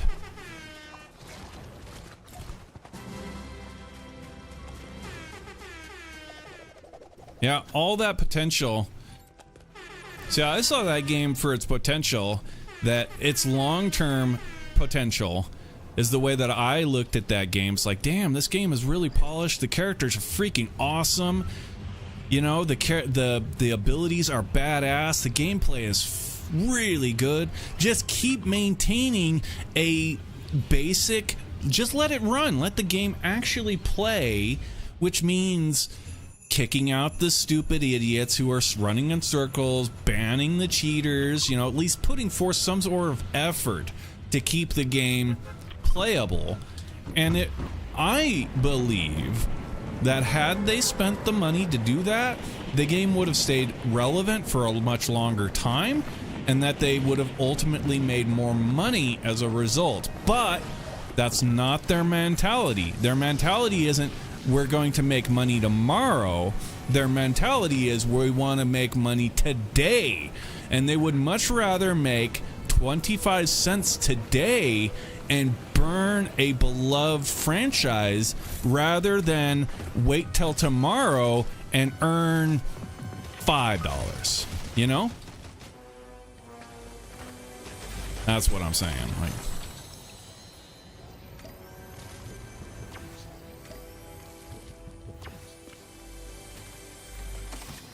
because it's not their franchise. That's really the big thing. Like, they don't give a shit because it's not their franchise. No. It's somebody else's franchise. They built they made it popular. That is, George Lucas made it popular. Everybody else just wants to effectively steal that popularity. There's a lot of people here.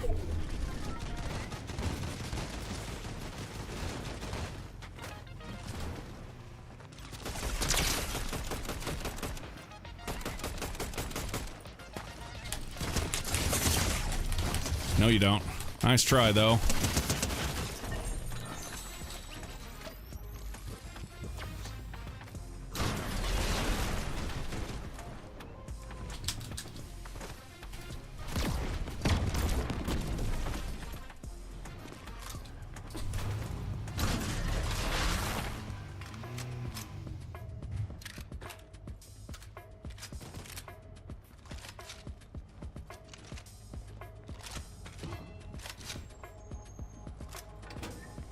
Oh, I'm gonna get hit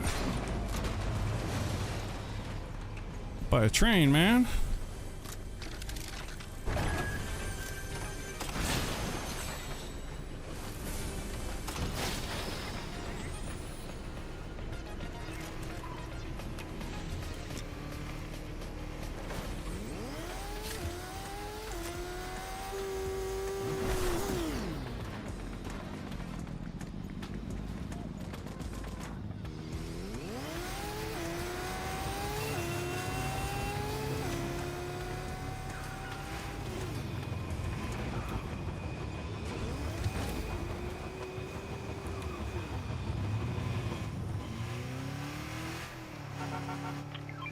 Nice car.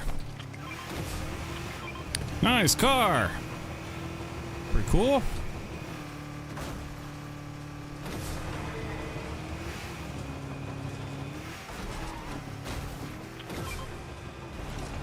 Yeah, short-sighted mentality really irks me.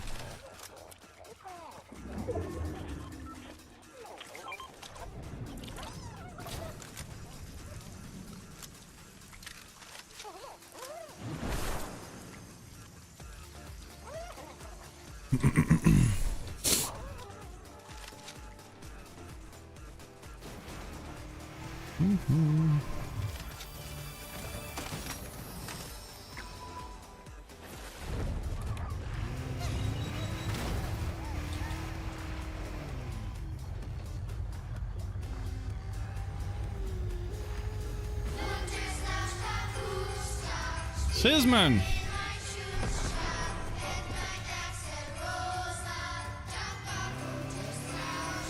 Going on, dude? Wave? Wave? There it goes.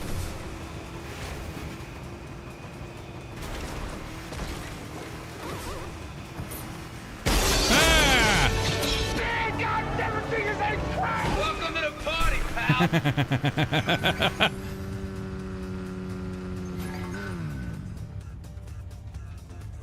I'm not scared.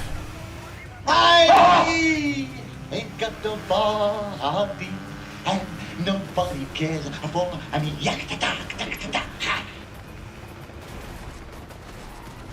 Oh.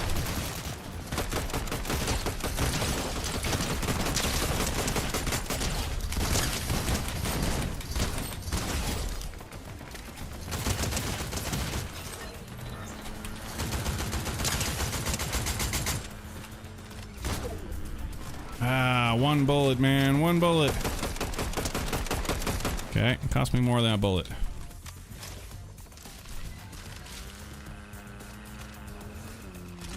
Alright.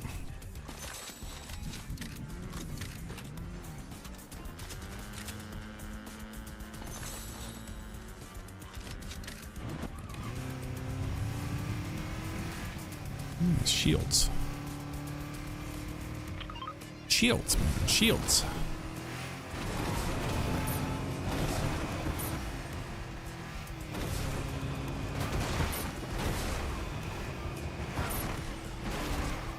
Shields.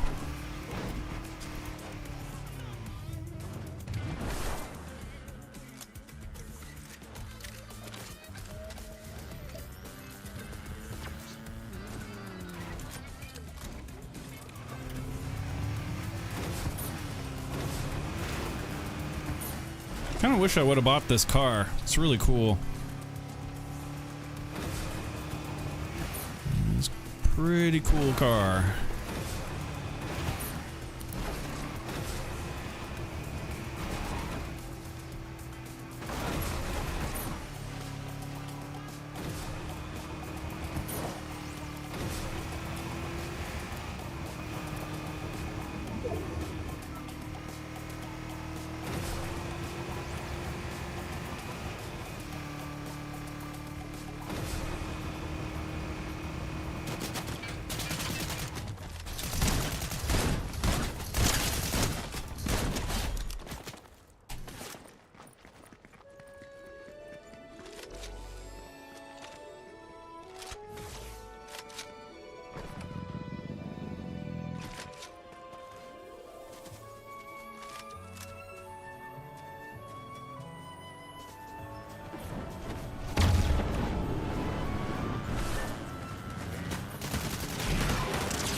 Oh, man, what the hell's that?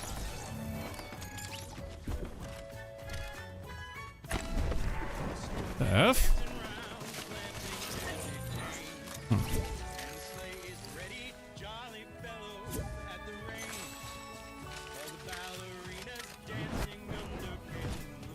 Need more healing. Need healing.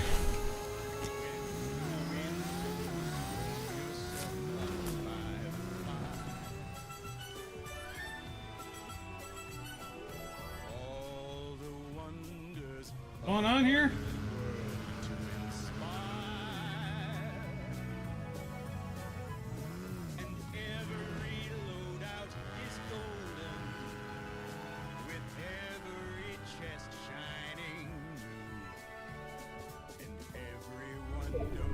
Guys, stop fighting! Don't fight! Don't fight!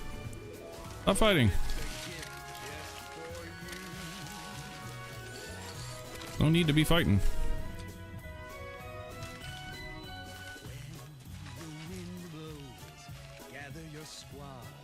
The hell did I drop? Now I'm confused. What's that? Yeah, no need to get mean with each other, guys. Seriously.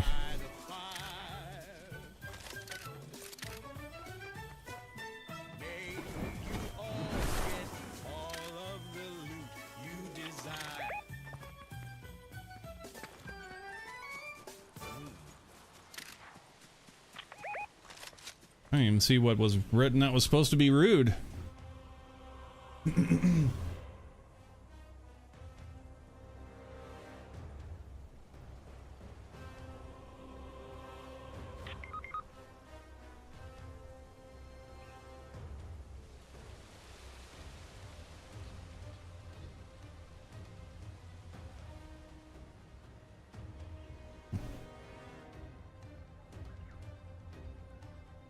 Well, that's not good. Yeah, I didn't even see what happened there. I see an apology, though. Dude should take an apology.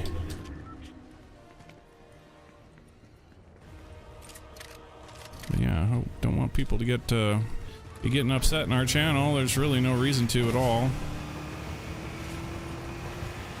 It only hurts our channel, so don't. But then we're also here to just kind of chillax and have fun and everything, so even if people are being weird up.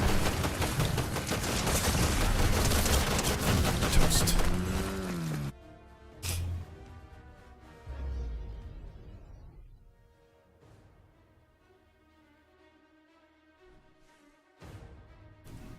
Hope Star. I got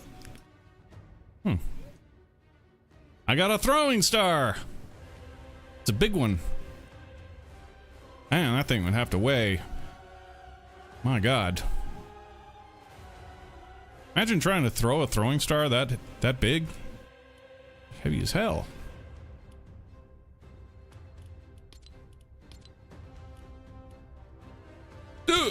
Hmm.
Message retracted. Damn, dude. Film Watcher, you don't need to go off, bro. You can come back to us, man. Dude even apologized. Yeah, you don't need to retract all your YouTube stuff. You don't need to delete your stuff. Come back to us, man. Come back to us. Feels bad, man.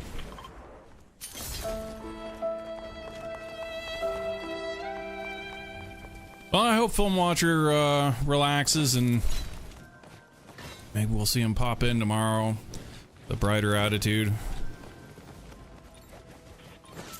Maybe it was me that was causing the attitude. Me complaining about this, that, and the other thing. Anyway, nothing I can do about it now, I guess. He's either gone or... He's either gone for good or here to stay, right?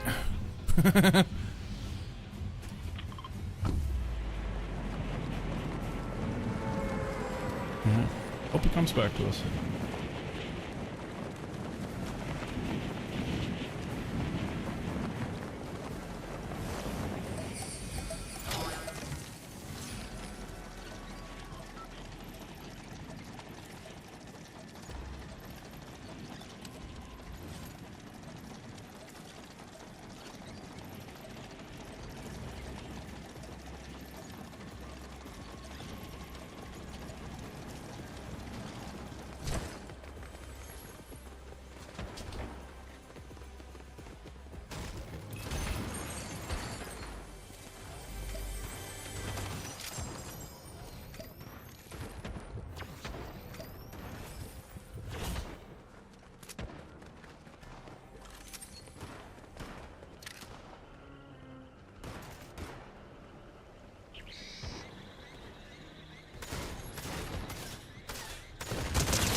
Oh, there's 2 swords in here.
I see him. Initiate murder mode.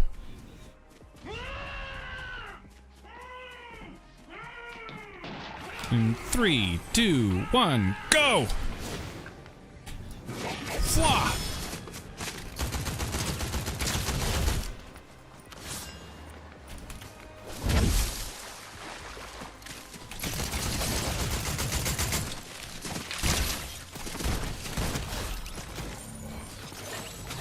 Whoa!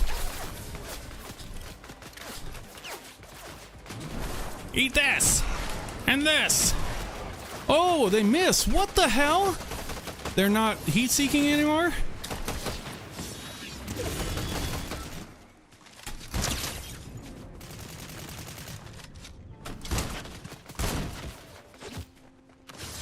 Third party just took my kill. Oh! Not okay! Not okay! Wah!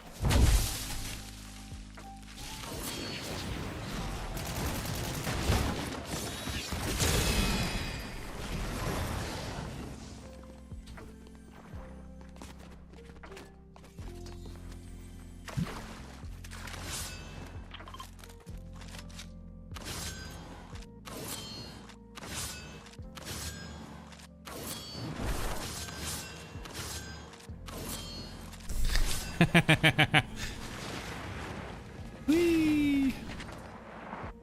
Simmer down.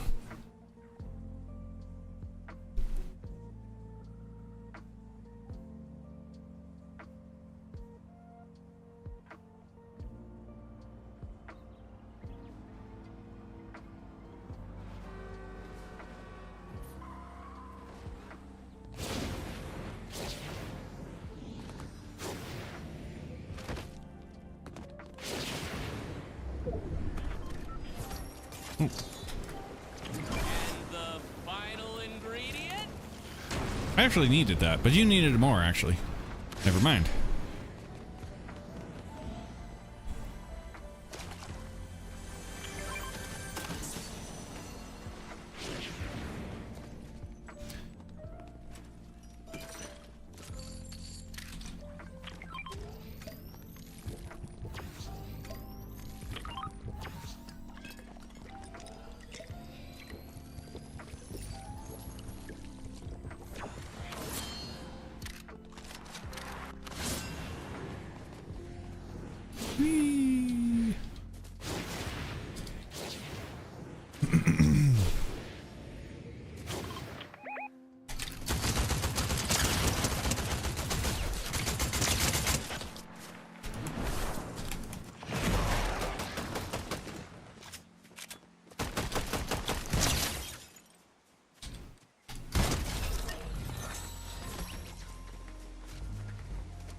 Oh, these are cool tires, man. Look at these tires.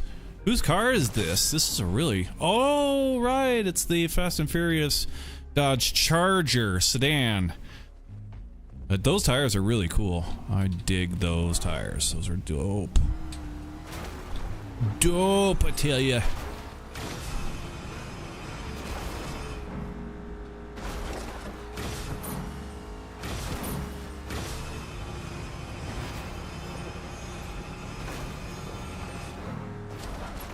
Yeah, that's where the industry these days is doing good work, man. It's all about your sales is determined by people's enthusiasm of the game. People's enthusiasm of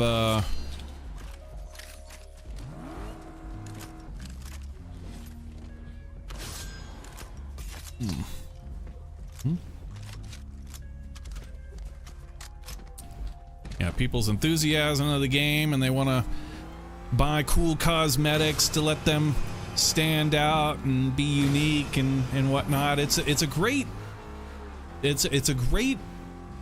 business model because, like, man, the player just gets so much value. You know, we get these awesome games that are just, they stay relevant effectively indefinitely.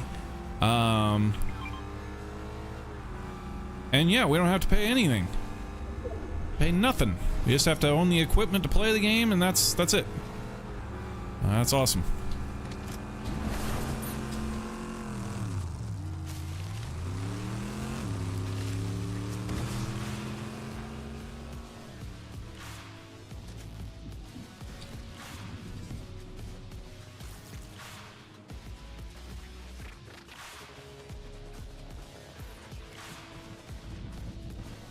There was a super sneaker over here.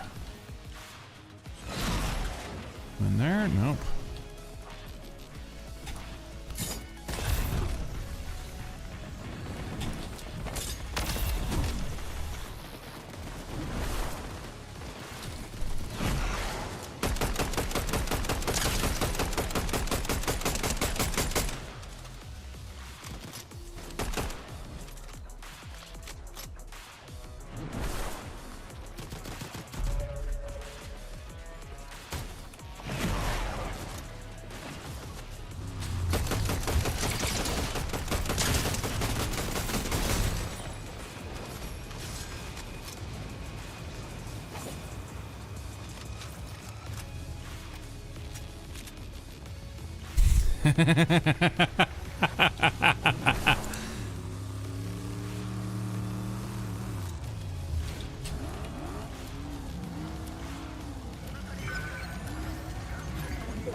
Initiate murder mode.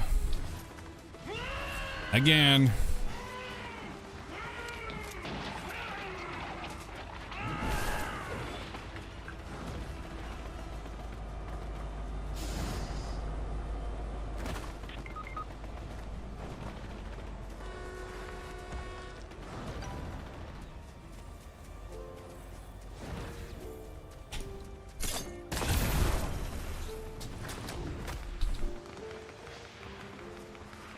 What's going on down there?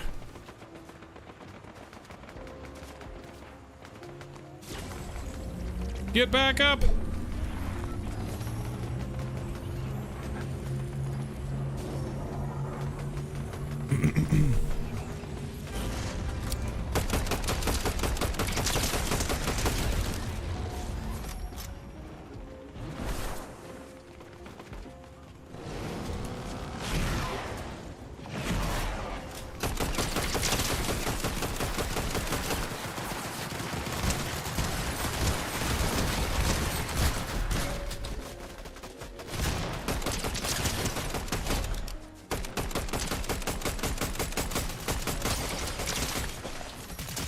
No. Ugh.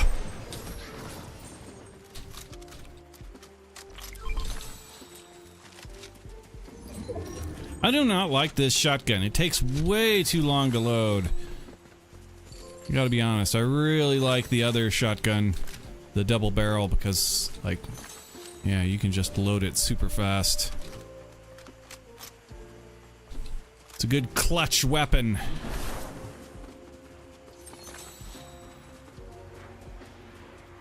Oh, we're about to break a 20 stack here.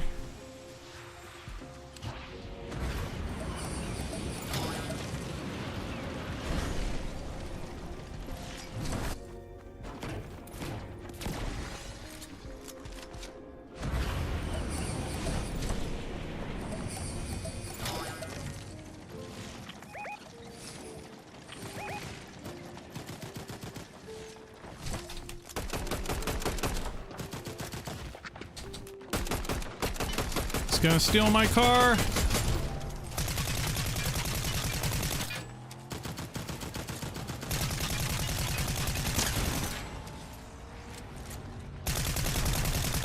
Got him. Ladies and gentlemen. And there's one guy left. I don't know what happened to him. Is he still inside here? No.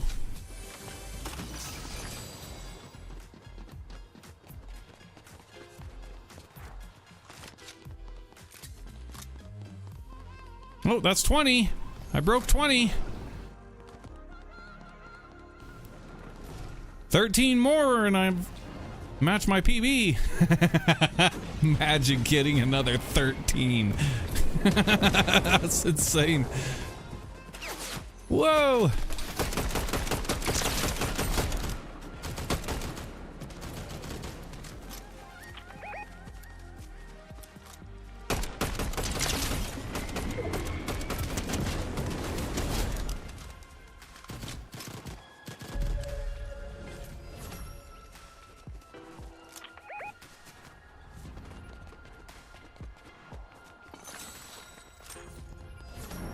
Damn, there's no cars.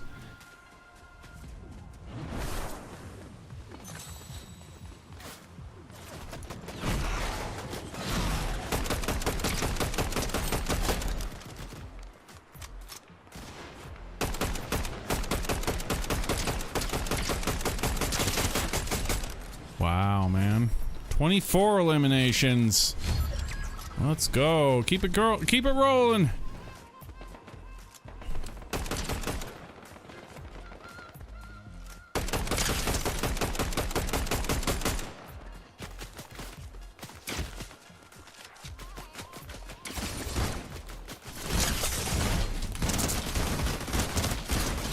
Got him.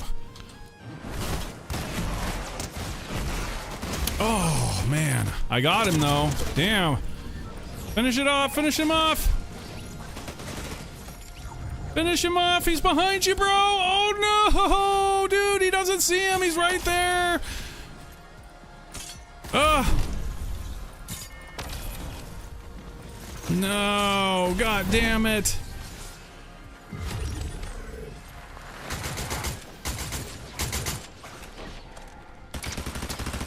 Bag him. It's 2v2. It's 2v2. Actually, no, it's not. It's 1v3.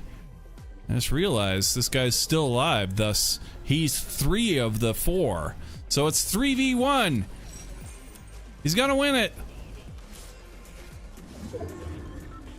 3v1. Res me up. Make it 4v1.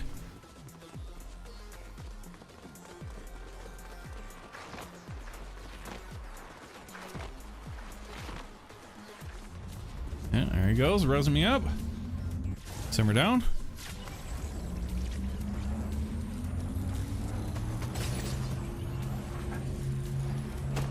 I saw him. He's to the left.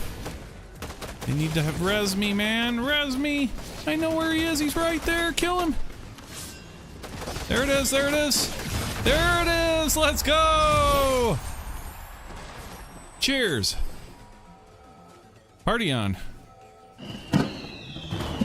That was awesome.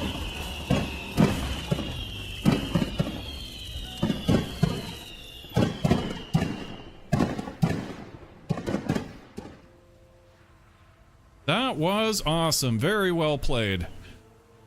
Who will ask this question? Do you think, did we get top earner? Do you think? You think? What are the chances we got a top earner on that? 26 eliminations, bro. 26, 5, 8, and 2. That was a pretty good score.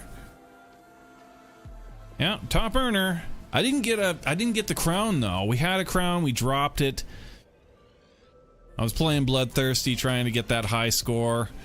We got the high score, but yeah, at the price of a crown. Shucks. Yeah, it is what it is, you know.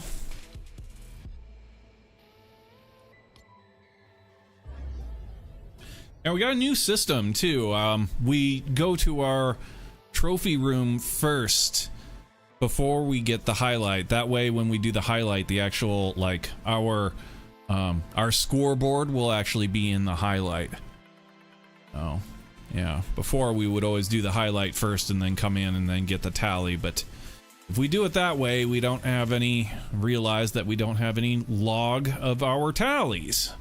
So instead we do it this way and do the tally first. Let's go ahead and do that. Yeah, we didn't get a crown, but we did get the top earner, so not bad.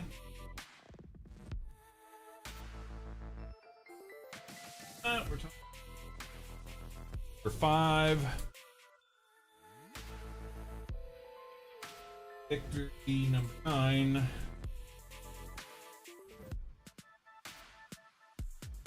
Top earner 165.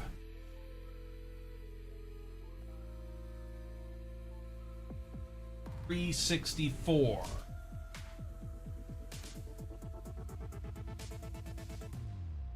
Coolsies. Okay, and then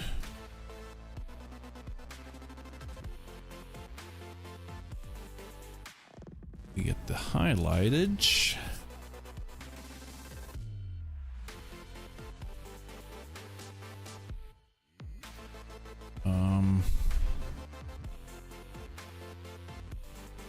Video producage.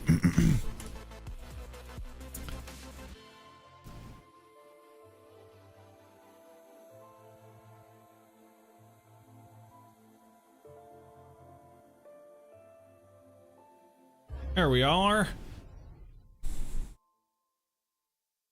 Yeah, we have to get used to doing things basically backwards than what we're used to, so that we can get the the tallies. Gotta relearn our whole system.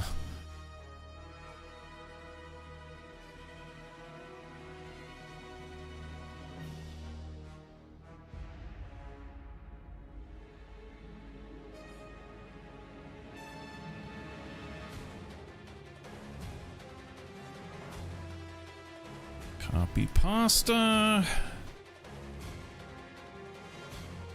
Boop. 364. Publish. Cool. All right, there we go.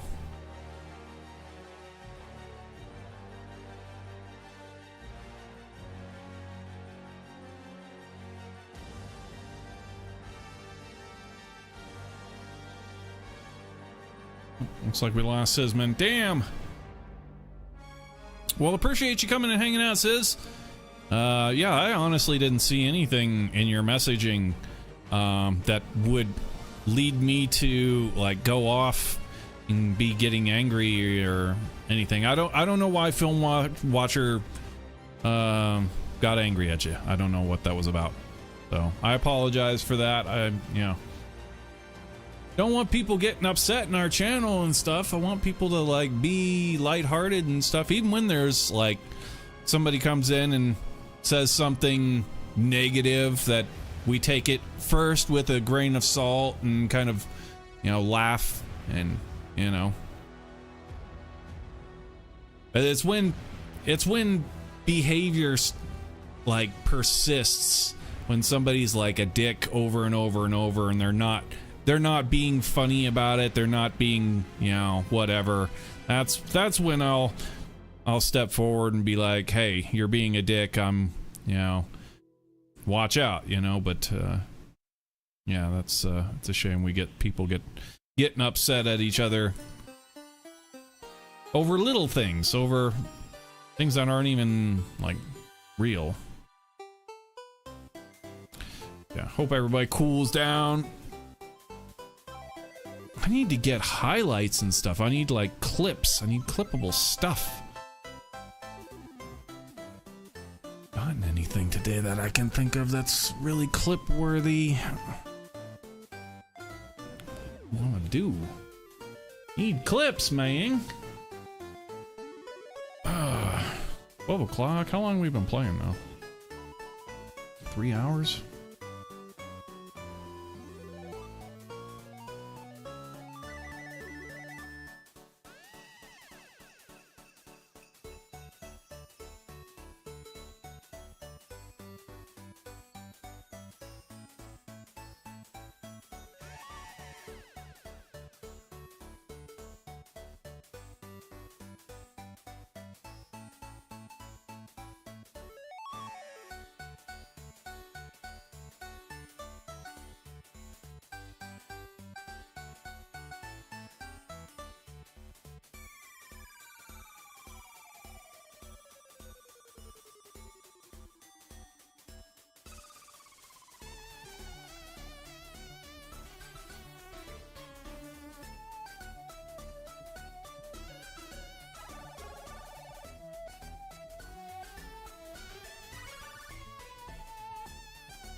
Oh, I don't know. Should we play some Ballistic?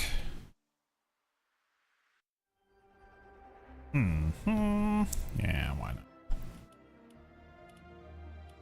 Ballistic, ranked.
Skyline 10. It's the only map.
To my right.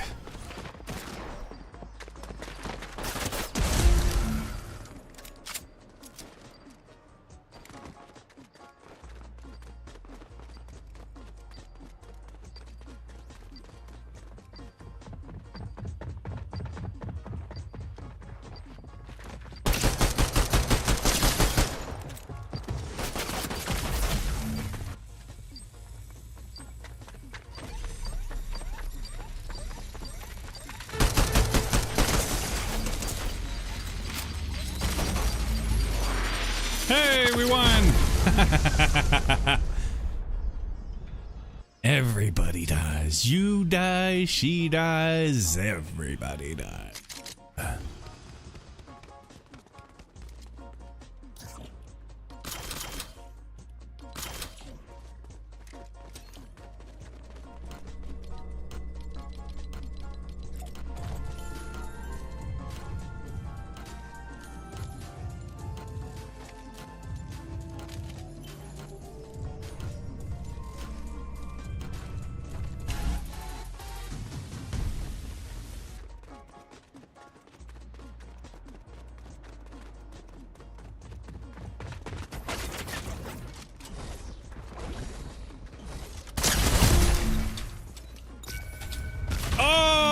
didn't throw it down in time, damn.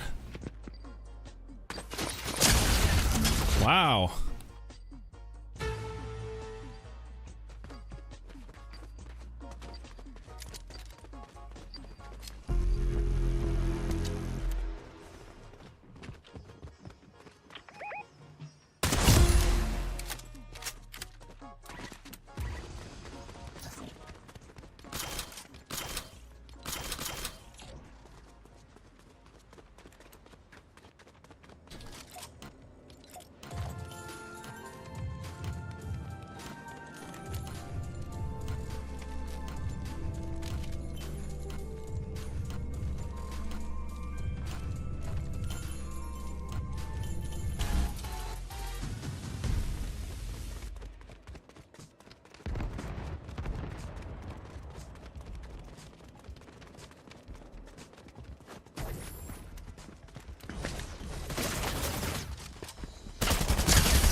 Oh, how did I not? Oh my god, that sucks so bad. Chillax mode.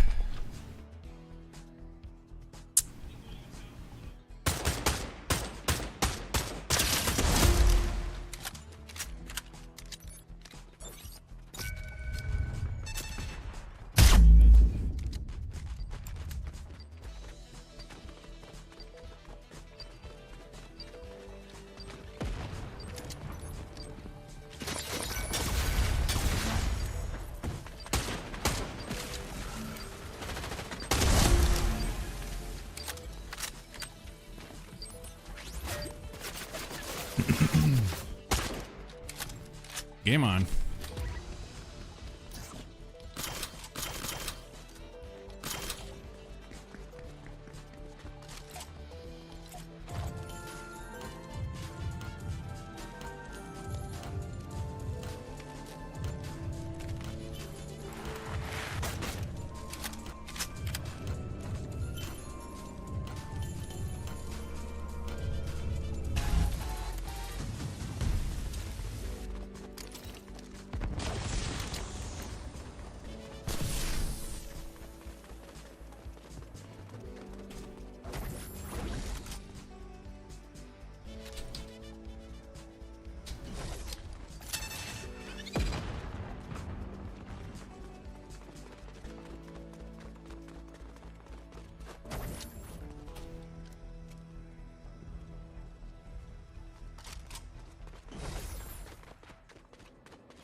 Oh, lost. Oh, it was the last one.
No, I don't believe it. Oh my god.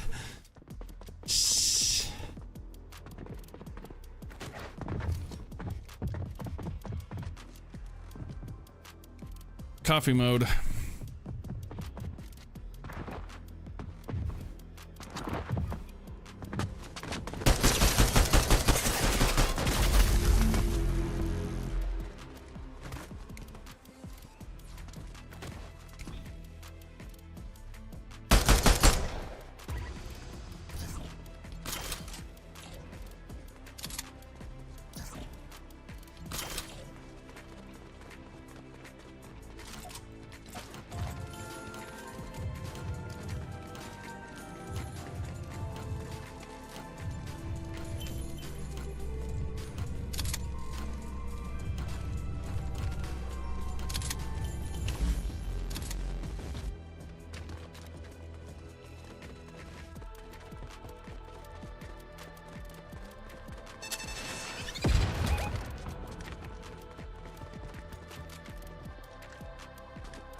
Damn.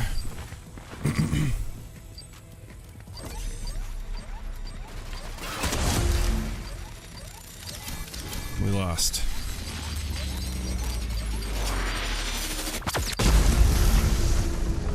Feels bad, man.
That's not funny. That's not funny!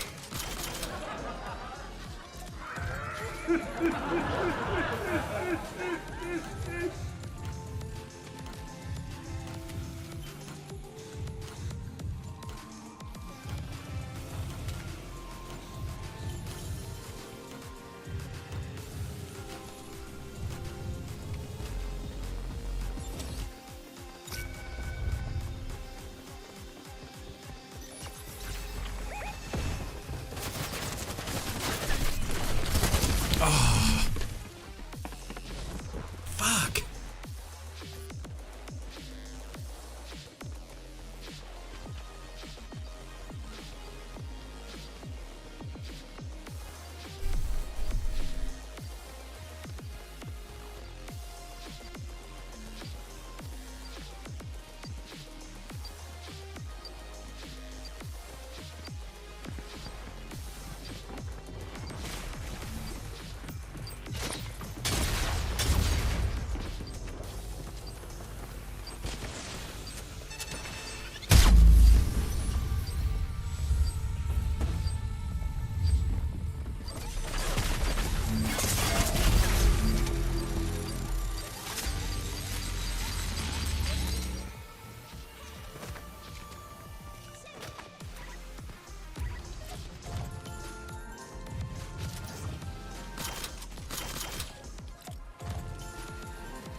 don't believe it, dude!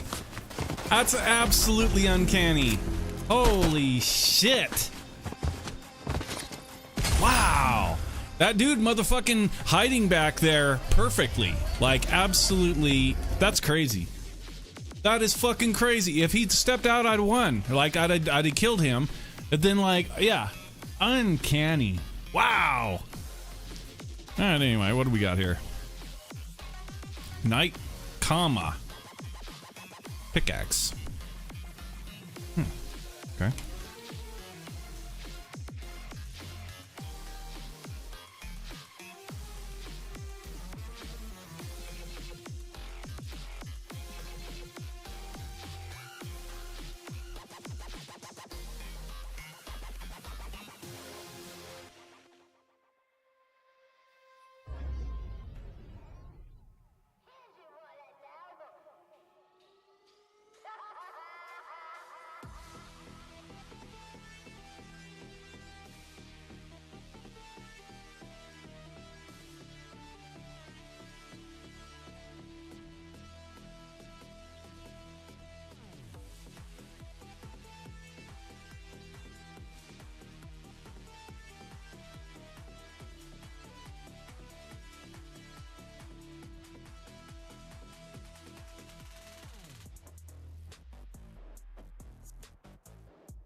That's not to say that subjectively it wasn't funny.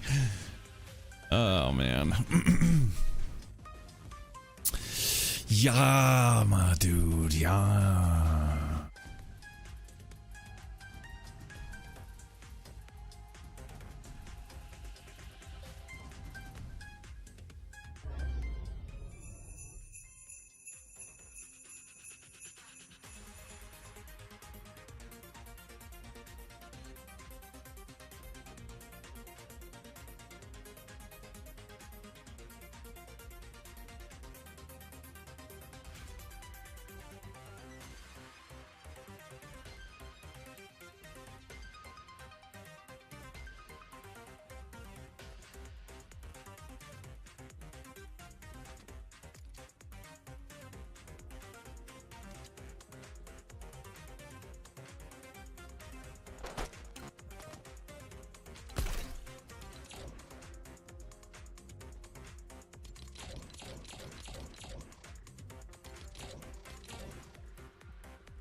I don't fucking believe it, man. Damn. Oh,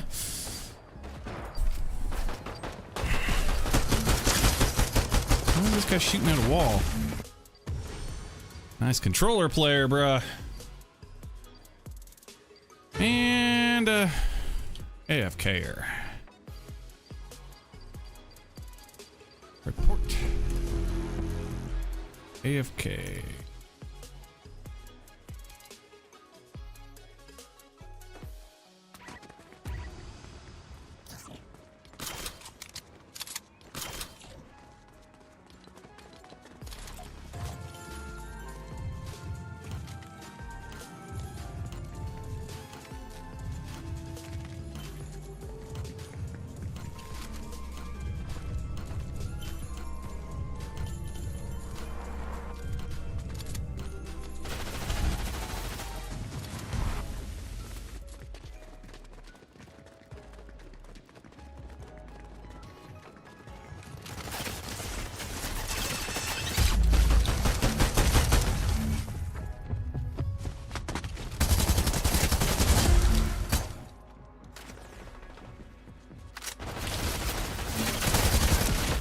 Dude, damn.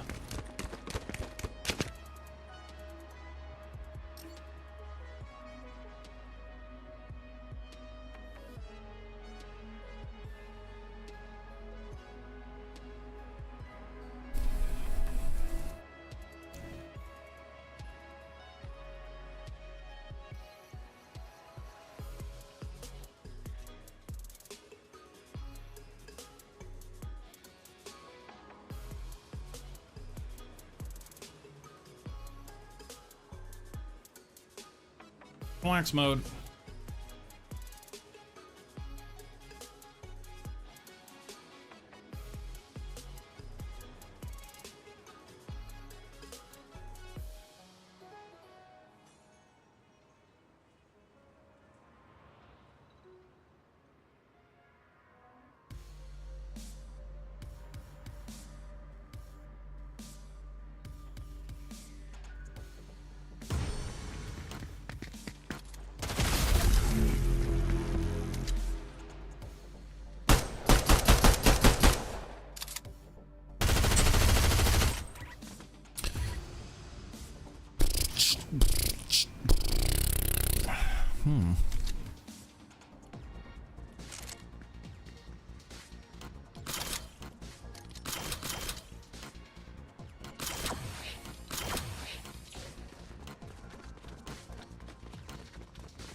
fucking god, dude!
How? Ay, ay, ay. Guy was able to kill me while flash banged. That's something right there. That's skill, dude. That's skill.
Game on.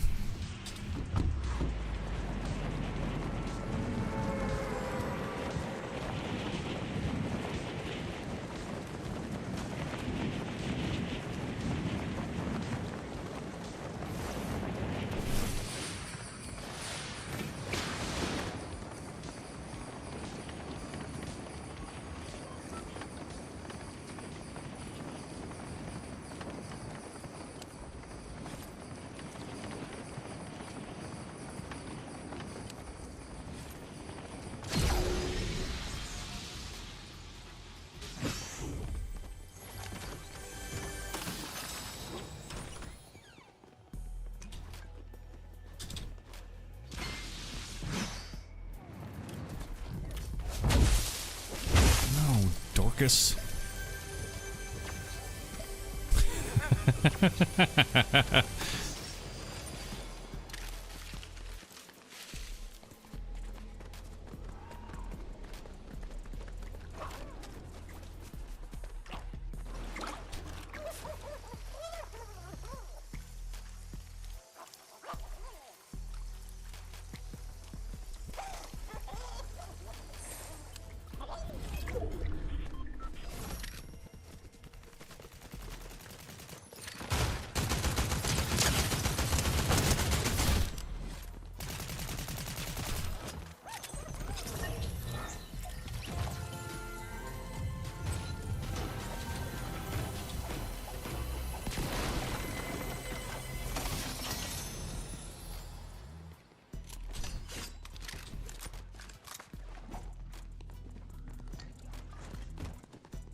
We found him.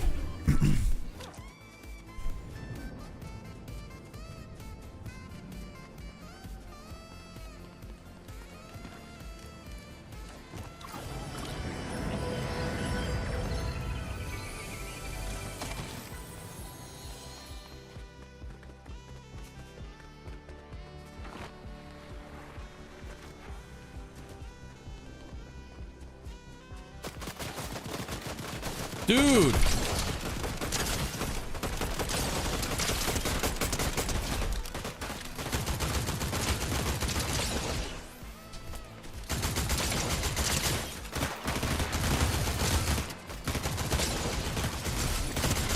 Jesus Christ!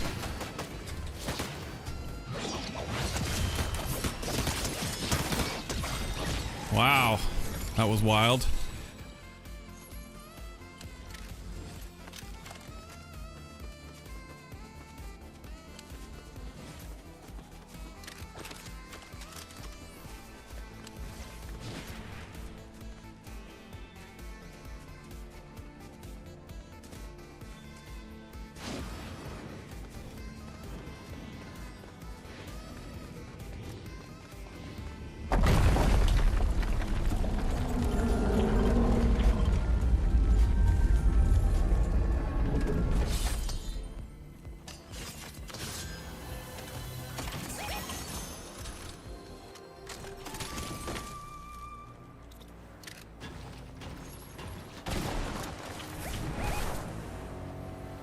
Uh-oh.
Damn, bro.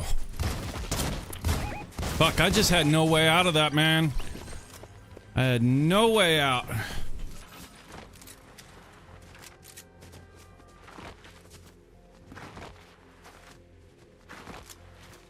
Fuck.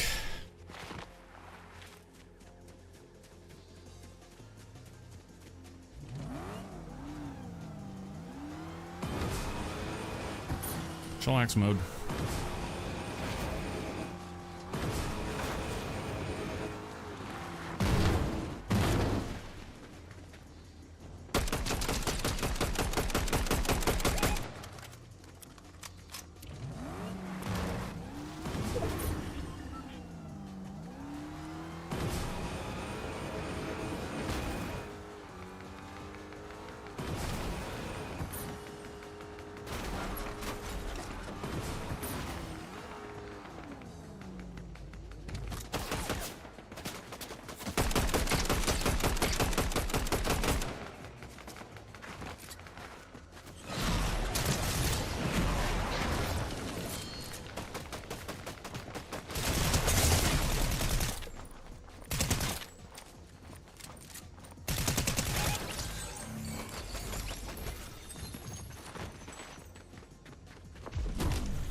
Here it comes.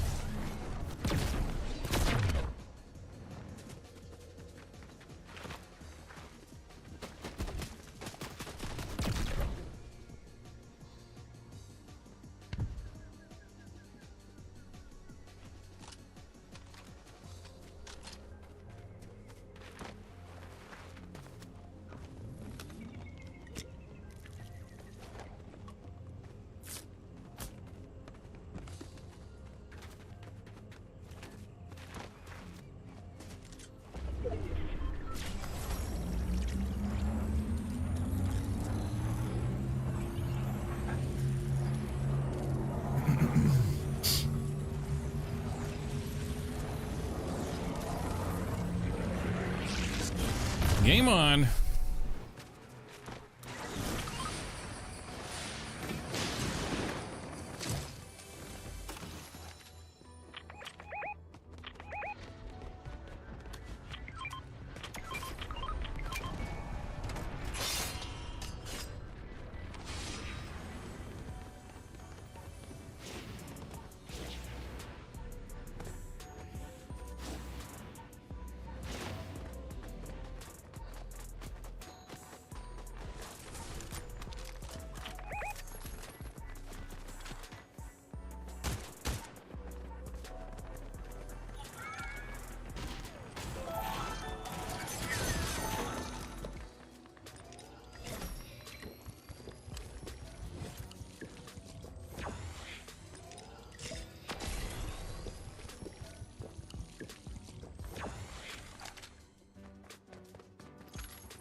I got a lot of small ammo, but not much assault.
No.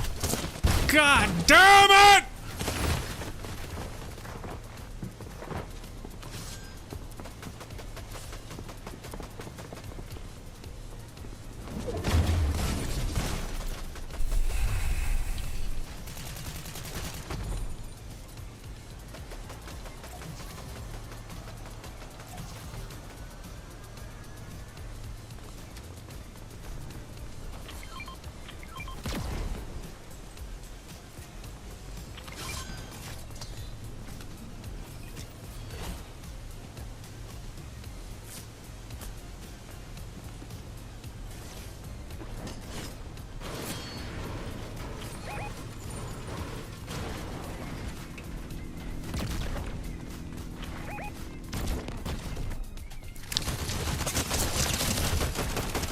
Oh man, he's so close to dead. Go get him, go get him.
Shit.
Man, that ability is fucking tough, dude. Damn. Oh, man. That ability is so tough. Fucking guy running all over the fucking place. Can't see his ass. Man.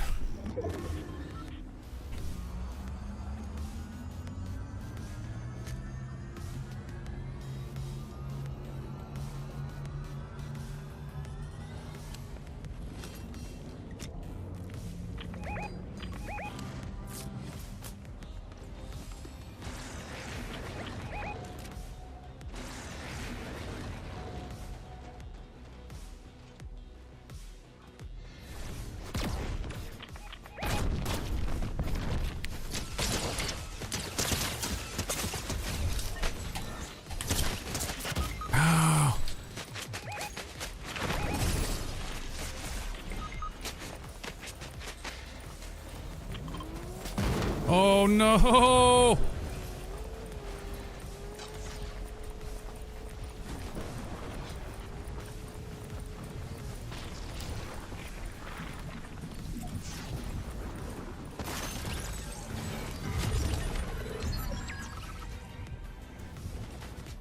Phalanx mode. It's 2v2. One guy's freaking invisible. Got the invisibility boon. I was all over him, man. All I had to do was put like one more hit on him and I got him. But he was slippery and very invisible. Nope. Nope, that's a mistake. He just killed himself. Yeah, just killed yourself, bro. Can't do it. He could have done it, but he fucked it up. He should have put his portal outside the storm, then ran in. Oh, here it is, though. Okay. Oh, there's the invisible guy. We can take him out. That would be a huge thing. Oh, he's fucking empty. There it is. Damn, bro. Fuck.